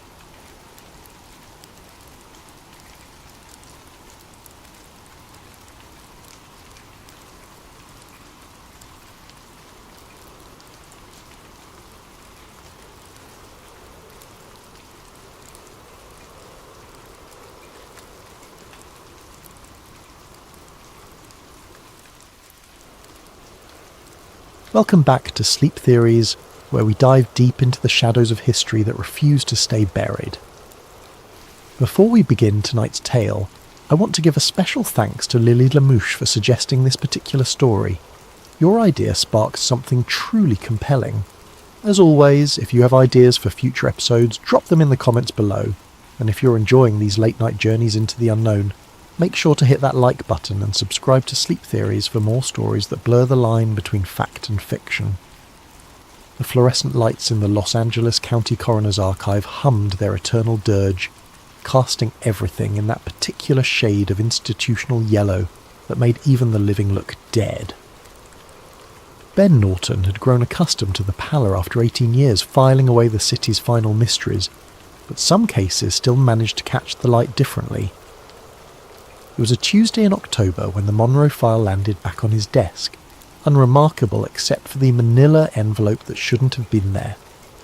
Ben Norton's fingers moved through the filing system with practiced efficiency, each motion honed by nearly 2 decades of sorting the dead. The basement archive of the Los Angeles County Coroner's Office was his domain, a labyrinth of steel shelves and cardboard boxes containing the paper trail of every significant death in the county since 1947. Most people couldn't stomach the work, but Marcus found comfort in the certainty of documentation. The dead, unlike the living, couldn't lie. The request slip was routine. Monroe, Maryland, case number 81128. Toxicology review for academic research.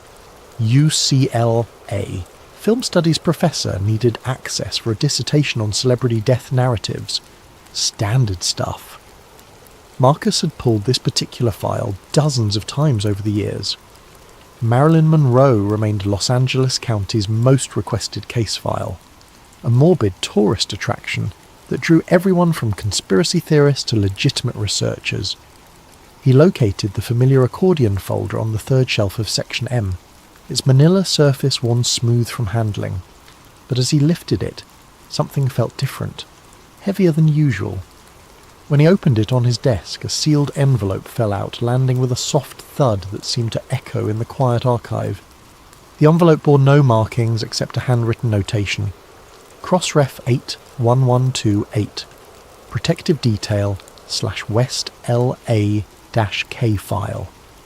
Marcus stared at the envelope. In 18 years, he'd never seen a cross-reference to protective detail. That was federal jurisdiction, completely outside the coroner's purview. He glanced around the empty archive, then carefully opened the seal. Inside were 4 photographic slides and a single index card. The slides appeared to be contact sheets, multiple frames of what looked like handwritten pages. The index card contained a single typed line. C.R. Book Real. Property Storage Manifest, August 6, 1962. His hands trembled slightly as he held the first slide up to the light. Even without magnification, he could make out what appeared to be a diary or journal page. The writing was feminine, flowing script in blue ink. He could just barely make out a date, Sunday, August 5th. Marcus's pulse quickened. August 5th, 1962, the day Marilyn Monroe died. He set the slides aside and turned to the toxicology ledger, a bound volume that recorded every test performed on Monroe's remains. His eyes scanned the familiar entries: blood alcohol, barbiturate levels, stomach contents. But something was different. Next to GI contents, someone had made a check mark in pencil, then partially erased it. Beneath the faint mark, in even fainter pencil, someone had written C.R. Book Real. The same notation from the slide envelope. Marcus leaned back in his chair, mind racing. In all his years handling Monroe's file, he'd never noticed these irregularities. The toxicology had always been straightforward. Lethal levels of barbiturates in her system, no food in her stomach. Standard suicide by overdose. But now, looking at the half-erased notations and mysterious cross-references, he began to wonder what else might have been overlooked, or deliberately hidden. He photographed the ledger page with his phone, then carefully scanned each slide. The images were grainy, but he could make out fragments of text, names, initials, references to places and events that made his skin crawl with possibility. Call J, 1232 AR, Angry H here, Cuba Brief Calneva. Vincent knew enough about Monroe's final months to recognise some of these references. J could be John F. Kennedy. R might be Robert. Calneva was the Lake Tahoe casino where Monroe had spent her last weekend, owned by Frank Sinatra with rumoured mob connections. The Cuba Brief could reference the Bay of Pigs or the ongoing missile crisis tensions. But it was the final frame that made his breath catch. In shaky handwriting, barely legible, the thing they can't let out. Bobby knows about the bomb tests. Jack doesn't know Bobby knows. Vincent set down his phone, hand shaking. If these diary fragments were authentic, if they really belonged to Marilyn Monroe, they suggested something far more complex than a simple suicide. They hinted at secrets that could have provided motive for murder. More troubling was the cross-reference to protective detail. Why would the Secret Service have files connected to Monroe's death? Unless someone very important had been with her that night. Vincent looked at the clock. 4:47 p.m. The archive would close at 5, giving him just enough time to secure the slides and begin planning his next move. He couldn't access federal files directly, but there might be duplicate indexes somewhere in the county system. Records had a way of proliferating in bureaucracies, and sometimes copies ended up in unexpected places. He photographed the cross-reference card, then carefully returned the envelope to Monroe's file. As he did, he noticed something else, a small tear in the folder's corner that hadn't been there that morning. Someone else had accessed this file recently. The thought sent a chill down his spine. Who else knew about these materials? And more importantly, how long had they been waiting for someone to find them? As Marcus locked the file cabinet and prepared to leave, He couldn't shake the feeling that he'd just crossed a line from which there would be no return.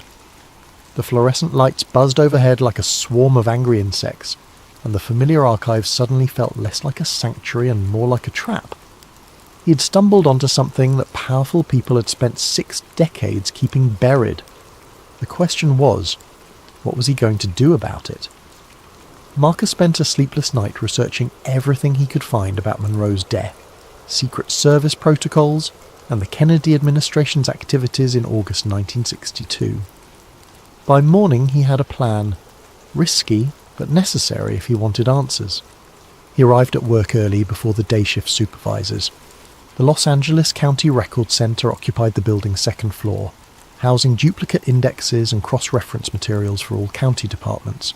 If there were copies of federal protective detail records anywhere, they'd be there. Marcus presented his credentials to the Record Center clerk, a bored-looking woman named Janet who barely glanced at his request form. Protective detail microfilm, August 1962, he said casually.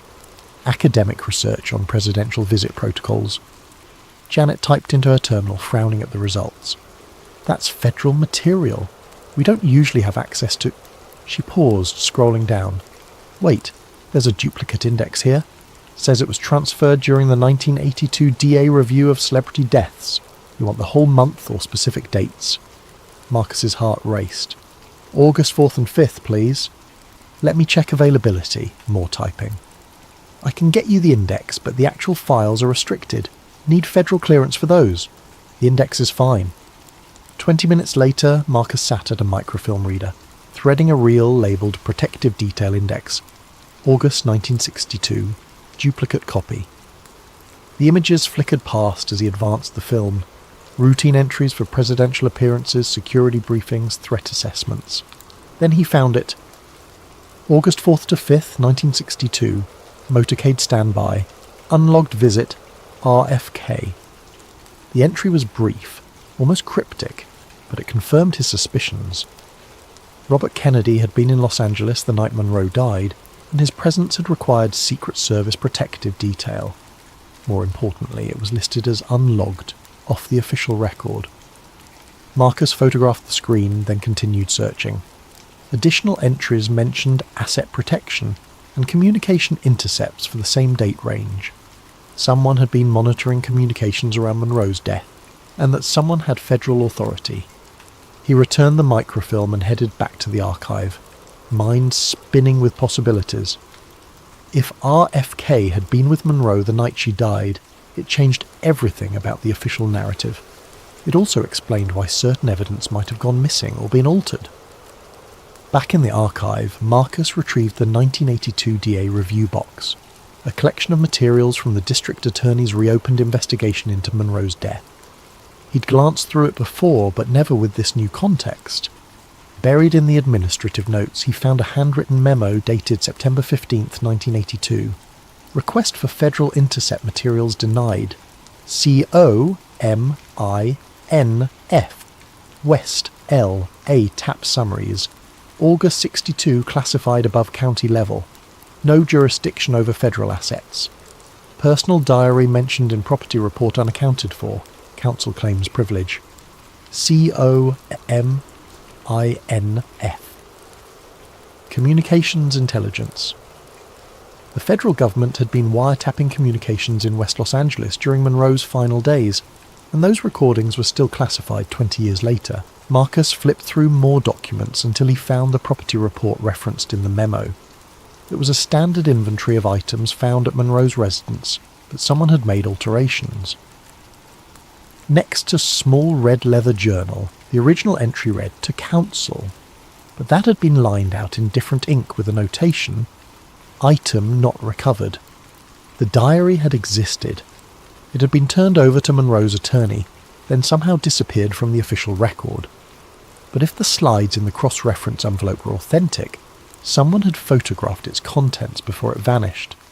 Marcus was so absorbed in the documents that he didn't notice the soft footsteps approaching, until a shadow fell across his desk.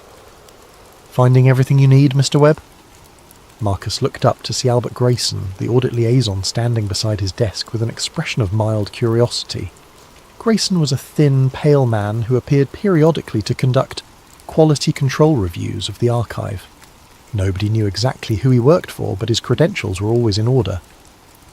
"Just routine research," Marcus replied, casually closing the file folder.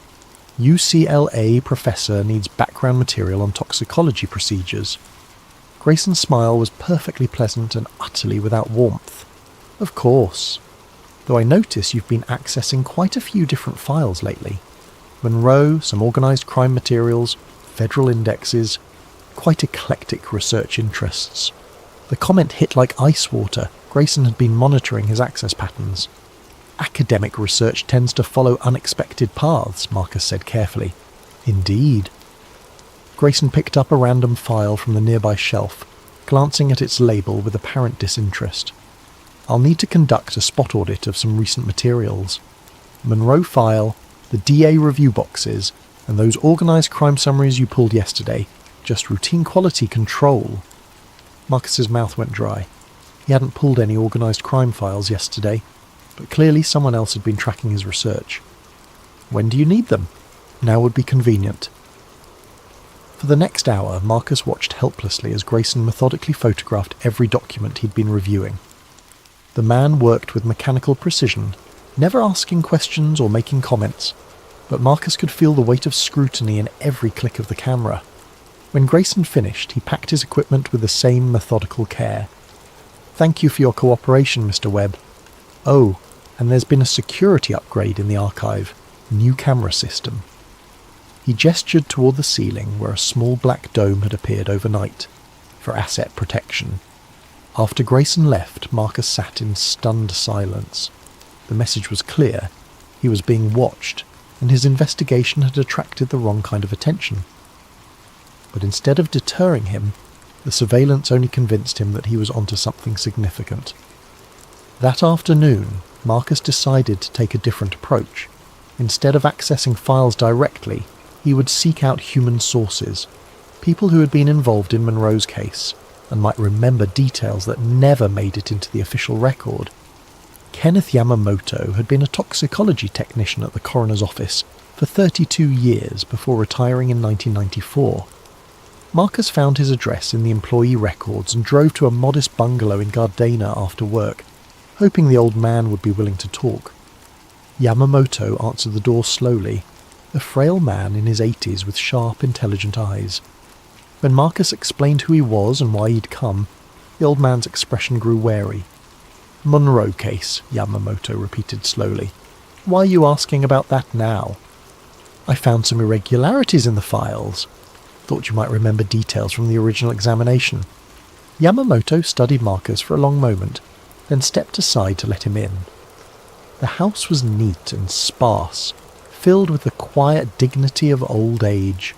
They sat in a small living room decorated with photos of grandchildren. "You know," Yamamoto said carefully, "I always wondered when someone would come asking the right questions." "What do you mean?" The old man was quiet for so long that Marcus thought he might not answer. Finally, Yamamoto spoke in a voice barely above a whisper. "The stomach contents bottle. It was empty when I processed it." Marcus leaned forward. "Empty?" "Completely clean, like it had been washed out. But the paperwork said we'd tested gastric contents. I checked 3 times, thinking I'd mixed up the samples. But no, Monroe's bottle was empty, and the test results were already typed up." "Did you report the discrepancy?" Yamamoto's laugh was bitter. "To who?" "The lead investigator. He's the one who handed me the typed results and told me to file them. Said the tests had been conducted off-site due to equipment problems." Marcus felt pieces of the puzzle clicking into place. "So there never were any stomach contents tested?" "Not by us. And if there were no contents, then she couldn't have swallowed all those pills like the official report claimed." Yamamoto met Marcuse's eyes directly. That woman didn't kill herself by overdose, at least not the way they said she did. They talked for another hour, Yamamoto sharing details that painted a picture of an investigation that had been carefully managed from the beginning. Key evidence had been processed off-site. Witness interviews had been conducted by federal agents rather than county investigators. The timeline had been established before the examination was complete. As Marcus prepared to leave, Yamamoto walked him to the door. "Be careful," the old man said quietly. "Two men in suits came to see me in 1983. Said they were reviewing old cases for security purposes. Asked me what I remembered about Monroe, about any irregularities." "What did you tell them?" "The truth. About the empty bottle, about the off-site testing. They seemed satisfied, said it was consistent with other witness statements." Yamamoto's voice dropped even lower. "Then one of them mentioned Mongoose."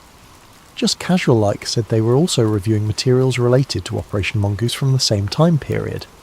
Marcus's blood chilled.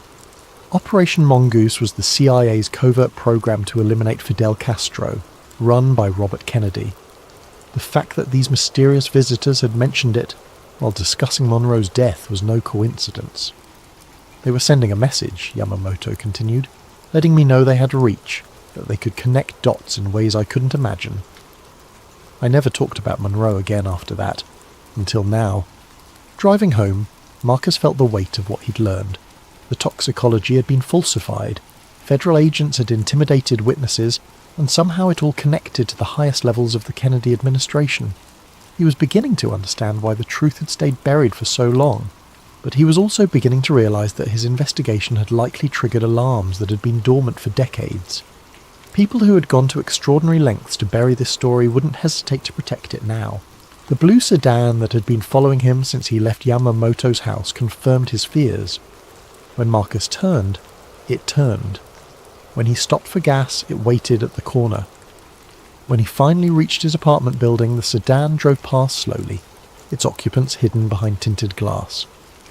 Marcus lay awake that night, staring at the ceiling and listening for footsteps in the hallway. He thought about Yamamoto's warning, about the empty stomach contents bottle, about federal agents who casually mentioned assassination programs while discussing dead movie stars. Somewhere in the darkness of Los Angeles, powerful people were making phone calls and updating files that ordinary citizens would never see. They were discussing a problem that had emerged from the archives after 60 years of careful burial. They were discussing Ben Norton. The next morning brought disturbing news. Marcus arrived at work to find the archive in chaos.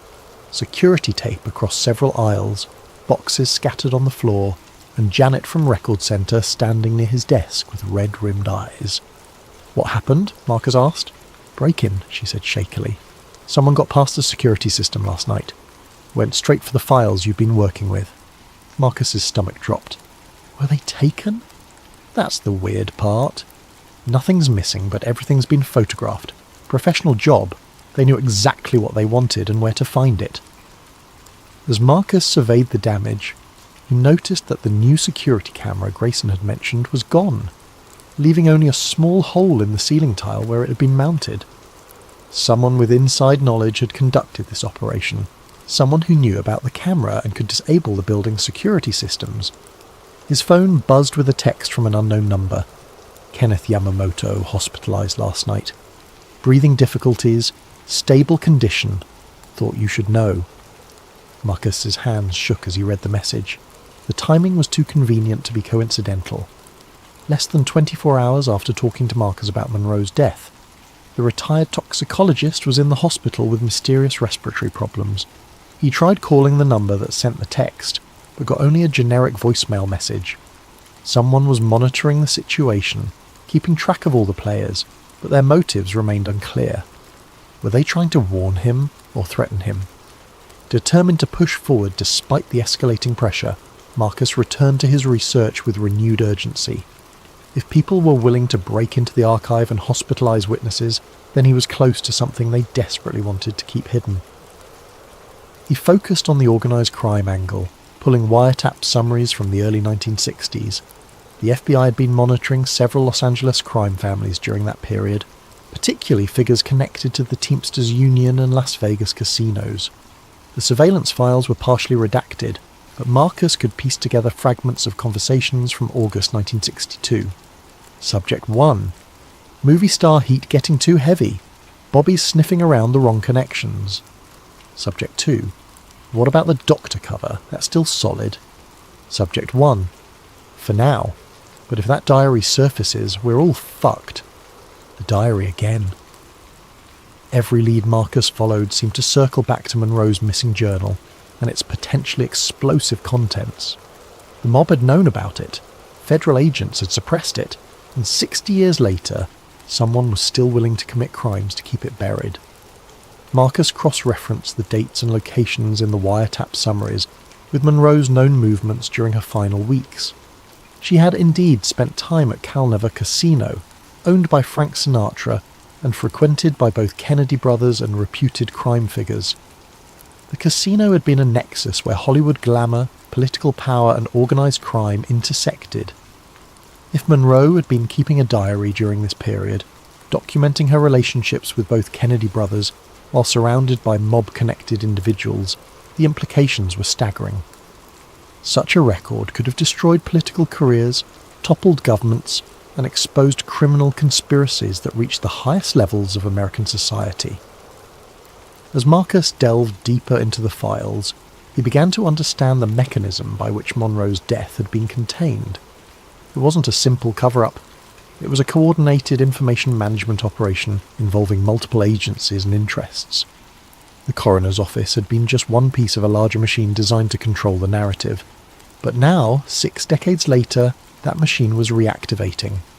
Phone calls were being made, resources were being mobilized, and people like Kenneth Yamamoto were being silenced before they could share what they knew. Marcus realized he needed to find the missing microfilm, the R-book reel referenced in the misfiled envelope. If it contained photographic copies of Monroe's diary, it would be the smoking gun that proved everything he suspected.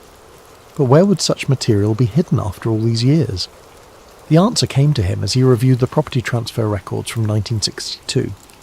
Personal effects, evidence materials and sensitive documents were often stored in multiple locations as a security measure. If the diary had been photographed before disappearing, those images might have been misfiled or misplaced rather than destroyed. Marcus began searching through boxes that had been transferred between departments over the years, looking for microfilm containers that might have been incorrectly labelled or categorised. It was tedious work, but his experience with the archive's organisational quirks gave him an advantage.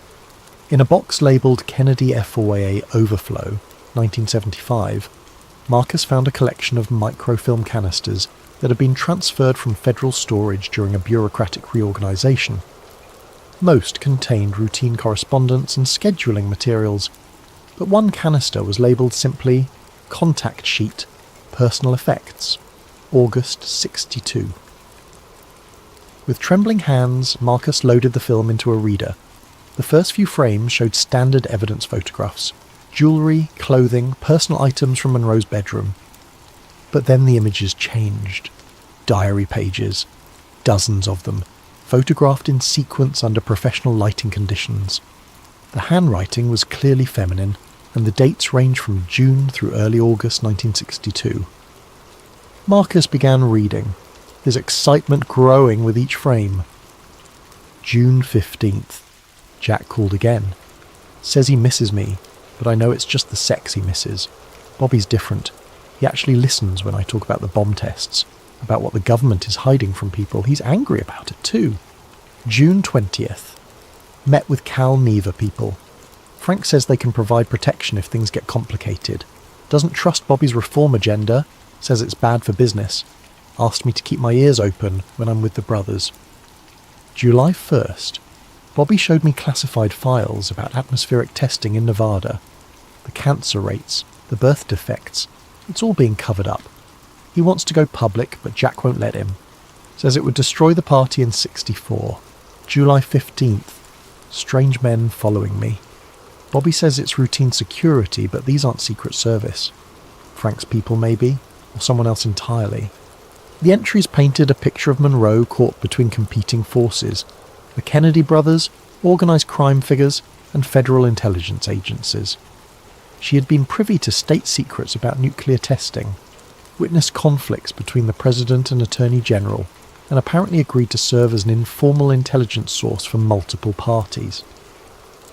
But it was the final entries that made Marcus's heart race. August 3rd. Can't take the pressure anymore. Everyone wants me to spy on everyone else. Bobby thinks I'm working for Frank. Frank thinks I'm too close to Bobby. Jack doesn't know about any of it, and maybe that's for the best. August 4th. Bobby came by tonight, very agitated about something in Cuba. Says there's going to be a crisis soon and he needs to know who he can trust. I told him about the men watching the house, about Frank's offers of protection. He got that look he gets when he's thinking about prosecuting someone. August 5th, 12:32 a.m. Jack called, drunk and rambling about Marilyn this, Marilyn that. Hung up on him. Bobby's still here, says he's going to take care of everything, that I don't need to worry anymore. But I am worried. I'm scared of what taking care of everything might mean. The final line, written in shaky handwriting, sent chills down Marcus's spine. Feels like I'm drowning and everyone's fighting over who gets to throw me the rope. Below that, in different ink and clearly added later, someone had written, "The thing they can't let out." Bobby knows about the bomb tests. Jack doesn't know Bobby knows. If this comes out, everything falls apart. Marcus stared at the screen, understanding finally dawning. Monroe hadn't just been a presidential mistress caught up in dangerous games, she had been a witness to fractures within the Kennedy administration that could have altered the course of American history. Her diary contained evidence of cover-ups, criminal connections and sibling rivalries that powerful people had killed to protect. And now he was the only person alive who knew where to find that evidence. Marcus spent the weekend studying every frame of the diary microfilm, taking detailed notes and cross-referencing Monroe's entries with historical events. The picture that emerged was more complex and dangerous than anything he had imagined. Monroe had been systematically documenting her interactions with both Kennedy brothers, apparently at the suggestion of Bobby Kennedy himself. The Attorney General had been building a case against organised crime figures who were also connected to his brother's administration through shared romantic interests and political favours. But the diary revealed something even more explosive. Robert Kennedy had discovered that President Kennedy was being blackmailed by crime figures who had evidence of the president's extramarital affairs. The Attorney General's aggressive prosecution of organised crime wasn't just about justice. It was an attempt to eliminate people who could destroy his brother's presidency. Monroe had become a liability to everyone involved. She knew too much about too many secrets, and her emotional instability made her unreliable as either an asset or a co-conspirator. According to her final diary entries, she'd been planning to go public with what she knew about government cover-ups of nuclear testing damage. The diary's last entry, dated 1:15 a.m. on August 5th, 1962, was barely legible. Bobby's gone. Said he had to make some calls, handle the situation. Men outside getting closer to the house. I can hear them talking but can't make out the words. Going to hide this reel behind the bedroom mirror. If something happens to me, maybe someone will find it and tell the truth. Marcus realised he was looking at evidence of a conspiracy that had claimed Monroe's life and shaped 6 decades of American history. The question was, what should he do with that knowledge? His phone rang, interrupting his thoughts. Unknown number. Mr. Webb? The voice was cultured, with a slight Eastern accent. I believe we need to talk. You've been doing some fascinating research lately. Marcus's mouth went dry. Who is this? A concerned party? Someone who appreciates thorough scholarship but worries about the consequences of certain discoveries. Are you free for lunch tomorrow? There's a diner on Sunset Boulevard called Mel's. Do you know it? I'm not sure I should. Oh, I think you should. 1 o'clock. Come alone and bring your appetite. We have a great deal to discuss. The line went dead, leaving Marcus staring at his phone in the sudden silence of his apartment. The endgame was approaching, and he was being summoned to meet the people who had spent 60 years keeping Monroe's secrets buried. He looked at the microfilm canister sitting on his coffee table. Such a small thing to contain such enormous implications. Whatever happened at tomorrow's meeting, his life was about to change dramatically. Marcus spent the evening making copies of everything he had found, storing them in multiple locations as insurance. If something happened to him, he wanted to ensure that the truth wouldn't die with him. As he prepared for bed, Marcus couldn't shake the feeling that he was standing at a crossroads of history. Tomorrow, he would learn whether the truth about Marilyn Monroe's death was worth the price that others might demand he pay for possessing it. Mel's Diner on Sunset Boulevard was the kind of place where conversations happened in booths with cracked vinyl seats, and the constant background noise of frying food and clinking dishes provided natural cover for sensitive discussions. Marcus arrived at exactly 1 o'clock, scanning the restaurant for anyone who might be waiting for him. A man in an expensive grey suit raised his hand from a corner booth, gesturing Marcus over with the casual confidence of someone accustomed to being obeyed. He was perhaps 60, with silver hair and the kind of ageless features that suggested good genetics and better health care. His smile was warm and professional. "Mr. Webb, thank you for coming. Please, sit." The man's handshake was firm but not aggressive. "I'm David Morrison. I represent certain interests that have become aware of your recent research activities." Marcus slid into the booth across from him, noting how Morrison had positioned himself with a clear view of the entire restaurant. What kind of interests? The kind that value stability and discretion above sensationalism and chaos. Morrison signalled the waitress and ordered coffee for both of them without asking Marcus's preference. "You've stumbled onto some very old materials, some very sensitive materials, and my associates are concerned about how you might choose to use them." "Your associates?" Morrison's smile never wavered. "People who worked very hard to ensure that certain events from 1962 were handled with appropriate delicacy. People who understand that some truths serve no useful purpose if revealed at the wrong time or in the wrong context." The coffee arrived and Morrison added cream with deliberate care. "Tell me, Mr. Webb, what do you think you've discovered?" Marcus had spent hours preparing for this moment, but now that it had arrived, he felt unprepared for Morrison's casual manner. The man seemed more like a friendly uncle than a government agent or criminal enforcer. "Evidence that Marilyn Monroe was murdered," Marcus said carefully. "That her death was covered up by federal agencies and organised crime figures working together to protect the Kennedy administration." Morrison nodded as if discussing the weather. "And what do you intend to do with this evidence?" "I haven't decided." "Good. That shows wisdom." Morrison reached into his jacket and withdrew a manila envelope. "Before you make any decisions, I'd like you to consider some additional information." The envelope contained photographs, surveillance images of Monroe's house on the night she died, taken from multiple angles. They showed several cars parked outside, men in suits moving purposefully between vehicles, and what appeared to be a coordinated operation unfolding over several hours. These were taken by a federal surveillance team that had been monitoring Monroe for several weeks, Morrison explained. As you can see, her death was indeed managed.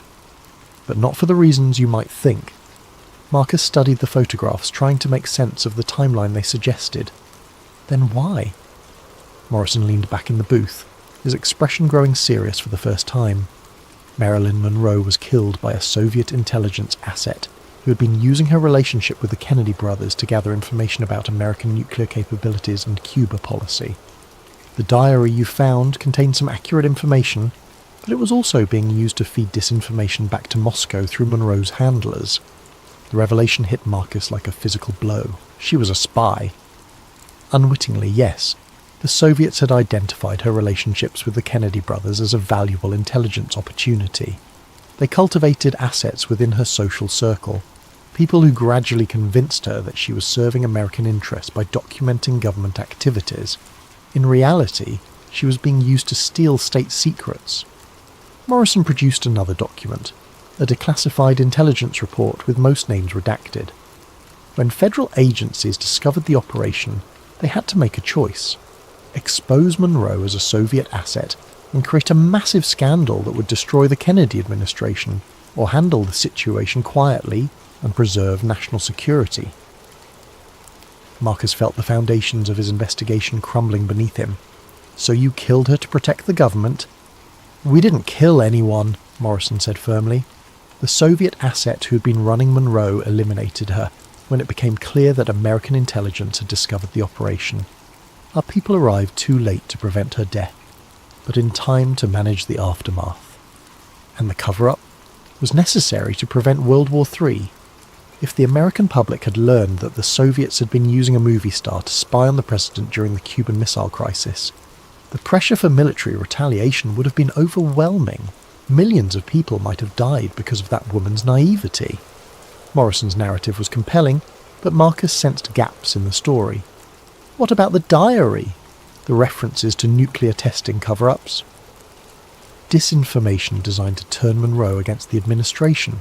The Soviets wanted her to believe she was fighting government corruption when she was actually stealing national security secrets. Morrison's voice grew cold. The woman was a patriotic American who was manipulated by foreign agents into betraying her own country. She died because those agents decided she had become a liability. The diner suddenly felt too warm, too crowded. Marcus loosened his tie, struggling to process everything Morrison had told him. If it was true, then his investigation hadn't uncovered a government conspiracy. It had stumbled onto a Cold War intelligence operation that had been successfully buried for 6 decades. "Why are you telling me this?" Marcus asked. Morrison reached into his jacket again and produced a cashier's check. Even from across the table, Marcus could see that it was made out for $250,000. "Because you deserve to know the truth before making a decision that could affect national security," Morrison said. "And because certain parties believe you should be compensated for your discretion in this matter." Marcus stared at the check. "You're offering to buy my silence." "We're offering to reward your patriotism. The Soviet operation failed because people like you, dedicated civil servants who care about their country, were willing to keep dangerous secrets buried." Morrison's voice grew more intense. "The Cold War never really ended, Mr. Webb. It just went underground. The same forces that killed Marilyn Monroe are still operating today, still trying to destabilize American democracy through disinformation and chaos. And if I refuse?" Morrison's smile returned, but it was colder now. "Then you'll publish your findings and create exactly the kind of chaos those foreign agents want. You'll destroy faith in American institutions, validate conspiracy theories that make rational discourse impossible, and hand our enemies a propaganda victory they couldn't achieve through military force." The envelope also contained legal documents, a comprehensive non-disclosure agreement that would legally bind Marcus to silence about everything he had discovered. The terms were generous but absolute. $250,000 in exchange for surrendering all copies of the materials he'd found and agreeing never to discuss or investigate Monroe's death again. "How do I know you're telling the truth?" Marcus asked. "How do I know this isn't just another layer of the cover-up?" Morrison reached for his phone and activated a recording app. The audio quality was poor, clearly from an old surveillance tape, but the voices were distinguishable. An elderly man with a slight accent spoke in careful, measured tones. "The empty bottle? Yes, I remember. We had to make it look like suicide by overdose, but the real cause was injection. Quick-acting paralytic agent developed by our chemical section. She never knew what was happening." And the diary pages? Photographed before disposal. Some authentic entries mixed with material we provided through her handler. American intelligence fell for it completely. They thought they were protecting their precious Kennedy boys when really they were helping us eliminate a compromised asset. Morrison stopped the recording and put away his phone. Kenneth Yamamoto, recorded in 1983 during a debriefing with defected Soviet intelligence officers. He wasn't intimidated by our people, Mr. Webb. He was being interviewed by them. The breathing difficulties that hospitalized him last week were induced by a foreign agent who wanted to silence him before he could reveal the truth about his role in Monroe's death. Marcus felt sick. Yamamoto was working for the Soviets. A sleeper agent placed in the coroner's office years before Monroe became a target. When their operation was exposed, Soviet intelligence decided to eliminate all evidence, including Monroe herself, and eventually the agents who had carried out the operation. Morrison's expression was grim. "The man you spoke with last week wasn't a heroic witness to government corruption. He was a foreign spy who helped murder an American citizen, and then spent 60 years living comfortably on a government pension while keeping his mouth shut." The revelation shattered Marcus's understanding of everything he thought he had uncovered. If Morrison was telling the truth, then Marcus hadn't discovered a conspiracy. He had stumbled into the middle of an ongoing intelligence war where American secrets were still being protected from foreign enemies. The microfilm, Marcus said weakly, the diary entries. contained enough authentic material to be convincing, mixed with disinformation designed to make American intelligence agencies look corrupt and incompetent. Classic Soviet tactics. Morrison leaned forward. "You found exactly what they wanted someone to find, Mr. Webb. The question is, are you going to help them complete their mission?" Marcus stared at the cashier's check, at the NDA, at the photographs that seemed to support Morrison's version of events. Everything he had believed about his investigation was crumbling, replaced by a narrative that was both more complex and more disturbing than any conspiracy theory. "I need time to think," Marcus said. "Of course." But not too much time. Morrison stood and dropped a $20 bill on the table. There are other parties interested in this information, and they're not as generous or as patient as we are. Make the right choice, Mr. Webb, for your country and for your own sake. Marcus drove home in a daze, Morrison's words echoing in his mind. Everything he thought he had discovered about Monroe's death had been turned upside down. Instead of uncovering a government conspiracy, he had apparently walked into a decades-old intelligence operation that was still active. But something about Morrison's story bothered him. The man had been too prepared, too polished, with evidence that conveniently supported his narrative. After 18 years in the archives, Marcus had developed an instinct for detecting fabricated documents, and some of the materials Morrison had shown him had felt wrong, too clean, too perfectly aligned with the story being told. Back in his apartment, Marcus spread out all his research materials and began examining them with fresh eyes. If Morrison was lying, there should be inconsistencies in his narrative, details that didn't match the evidence Marcus had independently discovered. The first discrepancy was in the timeline. Morrison claimed that Soviet agents had killed Monroe when their operation was exposed, but the wiretap summaries Marcus had found suggested that organised crime figures had been discussing Monroe's death before it happened. If the Soviets were responsible, why were American criminals involved in planning the cover-up? The second problem was Kenneth Yamamoto's story. Morrison claimed the old man was a Soviet sleeper agent, but Yamamoto's personnel file showed he had been thoroughly vetted when he joined the coroner's office, including a background check that went back to his childhood in a Japanese-American internment camp during World War II. It was possible, but unlikely, that Soviet intelligence could have placed an agent so deep in American society so early. The third inconsistency was the most troubling. Morrison had claimed that American intelligence agencies had been deceived by Soviet disinformation, but the cross-reference card Marcus had found suggested that federal agencies had been actively involved in managing Monroe's file from the beginning. If they were being fooled, why were they coordinating the cover-up? Marcus realised he needed more information before making any decisions. He called the hospital where Yamamoto was being treated, using his official credentials to inquire about the patient's condition. "Mr. Yamamoto was discharged this morning," the nurse informed him, "released to family care. Can you give me a contact number for his family?" "I'm sorry, but there's no family listed in his file. He was picked up by representatives from a private care facility." Marcus felt a chill. Yamamoto had been taken somewhere by unknown people, just hours after Morrison had revealed the old man's alleged role as a Soviet agent. Either Morrison's story was true, and American intelligence was protecting a valuable defector, or Yamamoto was being silenced permanently to prevent him from contradicting Morrison's narrative.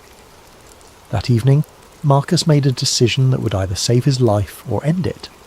He called the number Morrison had given him and arranged another meeting, but this time he would be recording the conversation and asking much more specific questions. They met at a different location, a parking garage downtown where Morrison's voice would echo enough to mask any recording equipment Marcus might be carrying. The federal agent seemed more relaxed this time, confident that his previous arguments had been persuasive. "Have you made a decision, Mr. Webb?" "I'm leaning toward accepting your offer," Marcus lied smoothly, "but I need to understand a few more details before I sign anything. For instance, how did Soviet intelligence initially recruit Monroe as an asset?" Morrison seemed pleased by the question. "Through her psychiatrist, a man named Ralph Greenson. The Soviets had compromised him years earlier using financial pressure and blackmail. He gradually convinced Monroe that she was serving American interests by documenting her interactions with the Kennedy brothers. And the organised crime connections? How do they fit into a Soviet operation? The Soviets used existing criminal networks to maintain plausible deniability. If the operation was exposed, it would look like a mob hit rather than foreign espionage. Morrison's explanation was smooth and confident. Very sophisticated tradecraft. Marcus nodded as if satisfied, but internally he was noting another problem with Morrison's story. Ralph Greenson had been Monroe's psychiatrist, but he was also a respected member of the psychoanalytic community with no known criminal or intelligence connections. It would have been extremely difficult for foreign agents to compromise him without detection. What about the diary microfilm? How did it end up in the Federal Archives if it was Soviet disinformation? Our people recovered it during the cleanup operation and kept it as evidence of the Soviet infiltration. It was supposed to be destroyed years ago, but bureaucratic incompetence led to it being misfiled instead. Morrison shrugged. Government efficiency at work. But Marcus knew that wasn't true either. The microfilm canister had been labelled and filed according to standard federal archival procedures, not hastily misfiled during a crisis. Someone had deliberately preserved Monroe's diary photographs and hidden them where they might eventually be discovered. The conversation continued for another 30 minutes, with Morrison providing increasingly elaborate explanations for every inconsistency Marcus raised. By the end, Marcus was convinced that Morrison was lying about almost everything, but he still wasn't sure what the truth actually was. "I'll need the weekend to review the legal documents," Marcus said finally. "Can I call you Monday with my decision?" "Of course. But don't wait too long. Other parties are becoming impatient and they may not be as generous as we are." As they parted ways, Marcus noticed that Morrison's casual confidence had been replaced by something harder and more calculating. The federal agent was beginning to suspect that Marcus wasn't as convinced as he pretended to be. Marcus spent the weekend conducting his own investigation into David Morrison, using public records and online resources to trace the man's background. What he found was disturbing. Morrison existed in official records, but his history was suspiciously clean, and his government connections were vague and difficult to verify. More importantly, Marcus discovered that Morrison's story about Kenneth Yamamoto being a Soviet agent was completely fabricated. The old man's military service record showed he had served with distinction in Vietnam, and his decades of work at the coroner's office had been exemplary. There was no evidence whatsoever of foreign intelligence connections. Marcus realised that Morrison was part of a different kind of conspiracy. Not Soviet espionage, but an ongoing American operation to suppress information about Monroe's death that could still damage powerful interests 60 years later. But if Morrison was lying about Soviet involvement, what was the real truth about Monroe's death? Marcus returned to the diary microfilm with fresh eyes, this time focusing not on the political implications but on the personal relationships Monroe described. The picture that emerged was of a woman caught between competing American power structures, political, criminal, and intelligence, all of whom had been using her for their own purposes. The Kennedy brothers hadn't been innocent victims of Soviet manipulation. According to Monroe's own words, they had been actively using her as an informal intelligence source, asking her to report on organised crime figures she encountered through her Hollywood connections. At the same time, those same crime figures had been pressuring her to spy on the Kennedys. Monroe's death hadn't been the result of foreign espionage. It had been the inevitable outcome of domestic power struggles that had spiralled out of control. Armed with this understanding, Marcus made a decision that would change everything. Instead of accepting Morrison's offer or going public with his discoveries, he would set a trap to expose the people who were still actively covering up Monroe's murder. Monday morning, Marcus called Morrison and arranged to meet that afternoon to sign the NDA and accept the financial settlement. But instead of going to the meeting, he spent the day making copies of all his evidence and distributing them to multiple journalists, historians, and government oversight organisations. By the time Morrison realised he had been deceived, it would be too late to suppress the information. Marcus also prepared a detailed written account of his investigation, including recordings of his conversations with Morrison and evidence of the ongoing cover-up activities. He uploaded everything to multiple cloud storage services and sent encrypted copies to trusted contacts with instructions to release the information if anything happened to him.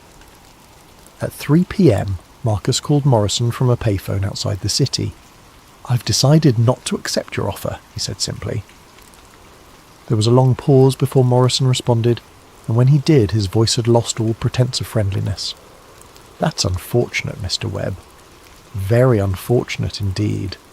I've made copies of everything and distributed them to people you can't reach or intimidate. If anything happens to me or to Kenneth Yamamoto, the whole story goes public immediately." "You have no idea what you're interfering with," Morrison said coldly. "This goes far beyond Monroe, far beyond the Kennedys. There are national security implications you can't possibly understand. Then maybe it's time those implications were discussed in public instead of hidden in government vaults." Marcus hung up and drove to a safe location, a hotel in a different city where he could monitor news coverage and wait to see how Morrison's people would respond to his ultimatum. The answer came within hours.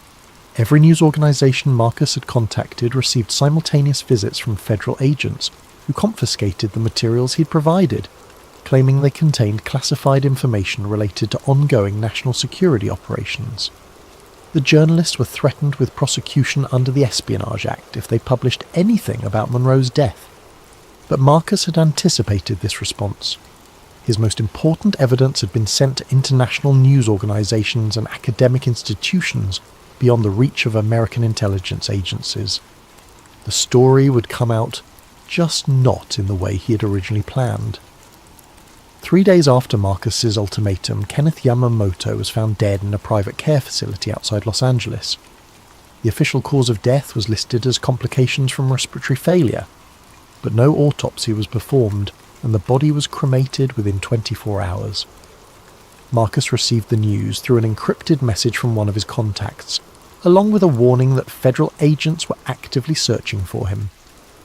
Morrison's people had decided that the threat Marcus posed outweighed any concerns about drawing attention to their activities. From his hotel room, Marcus watched as the story began to break in the international media. British newspapers published excerpts from Monroe's diary.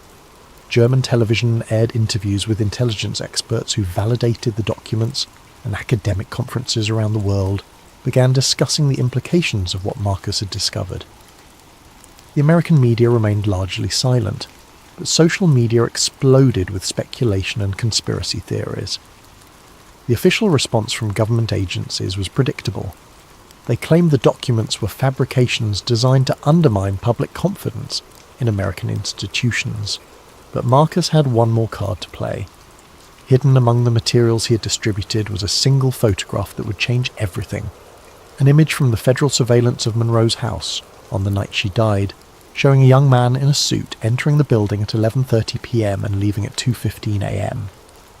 The man in the photograph was Robert Kennedy. When this image was published by a Swiss newspaper, it created an international sensation that no amount of government pressure could contain. The Attorney General of the United States had been present when Marilyn Monroe died, and federal agencies had spent 60 years covering up that fact. Within a week, congressional hearings were announced, federal archives were subpoenaed, and the Monroe case was reopened for the first time since 1982.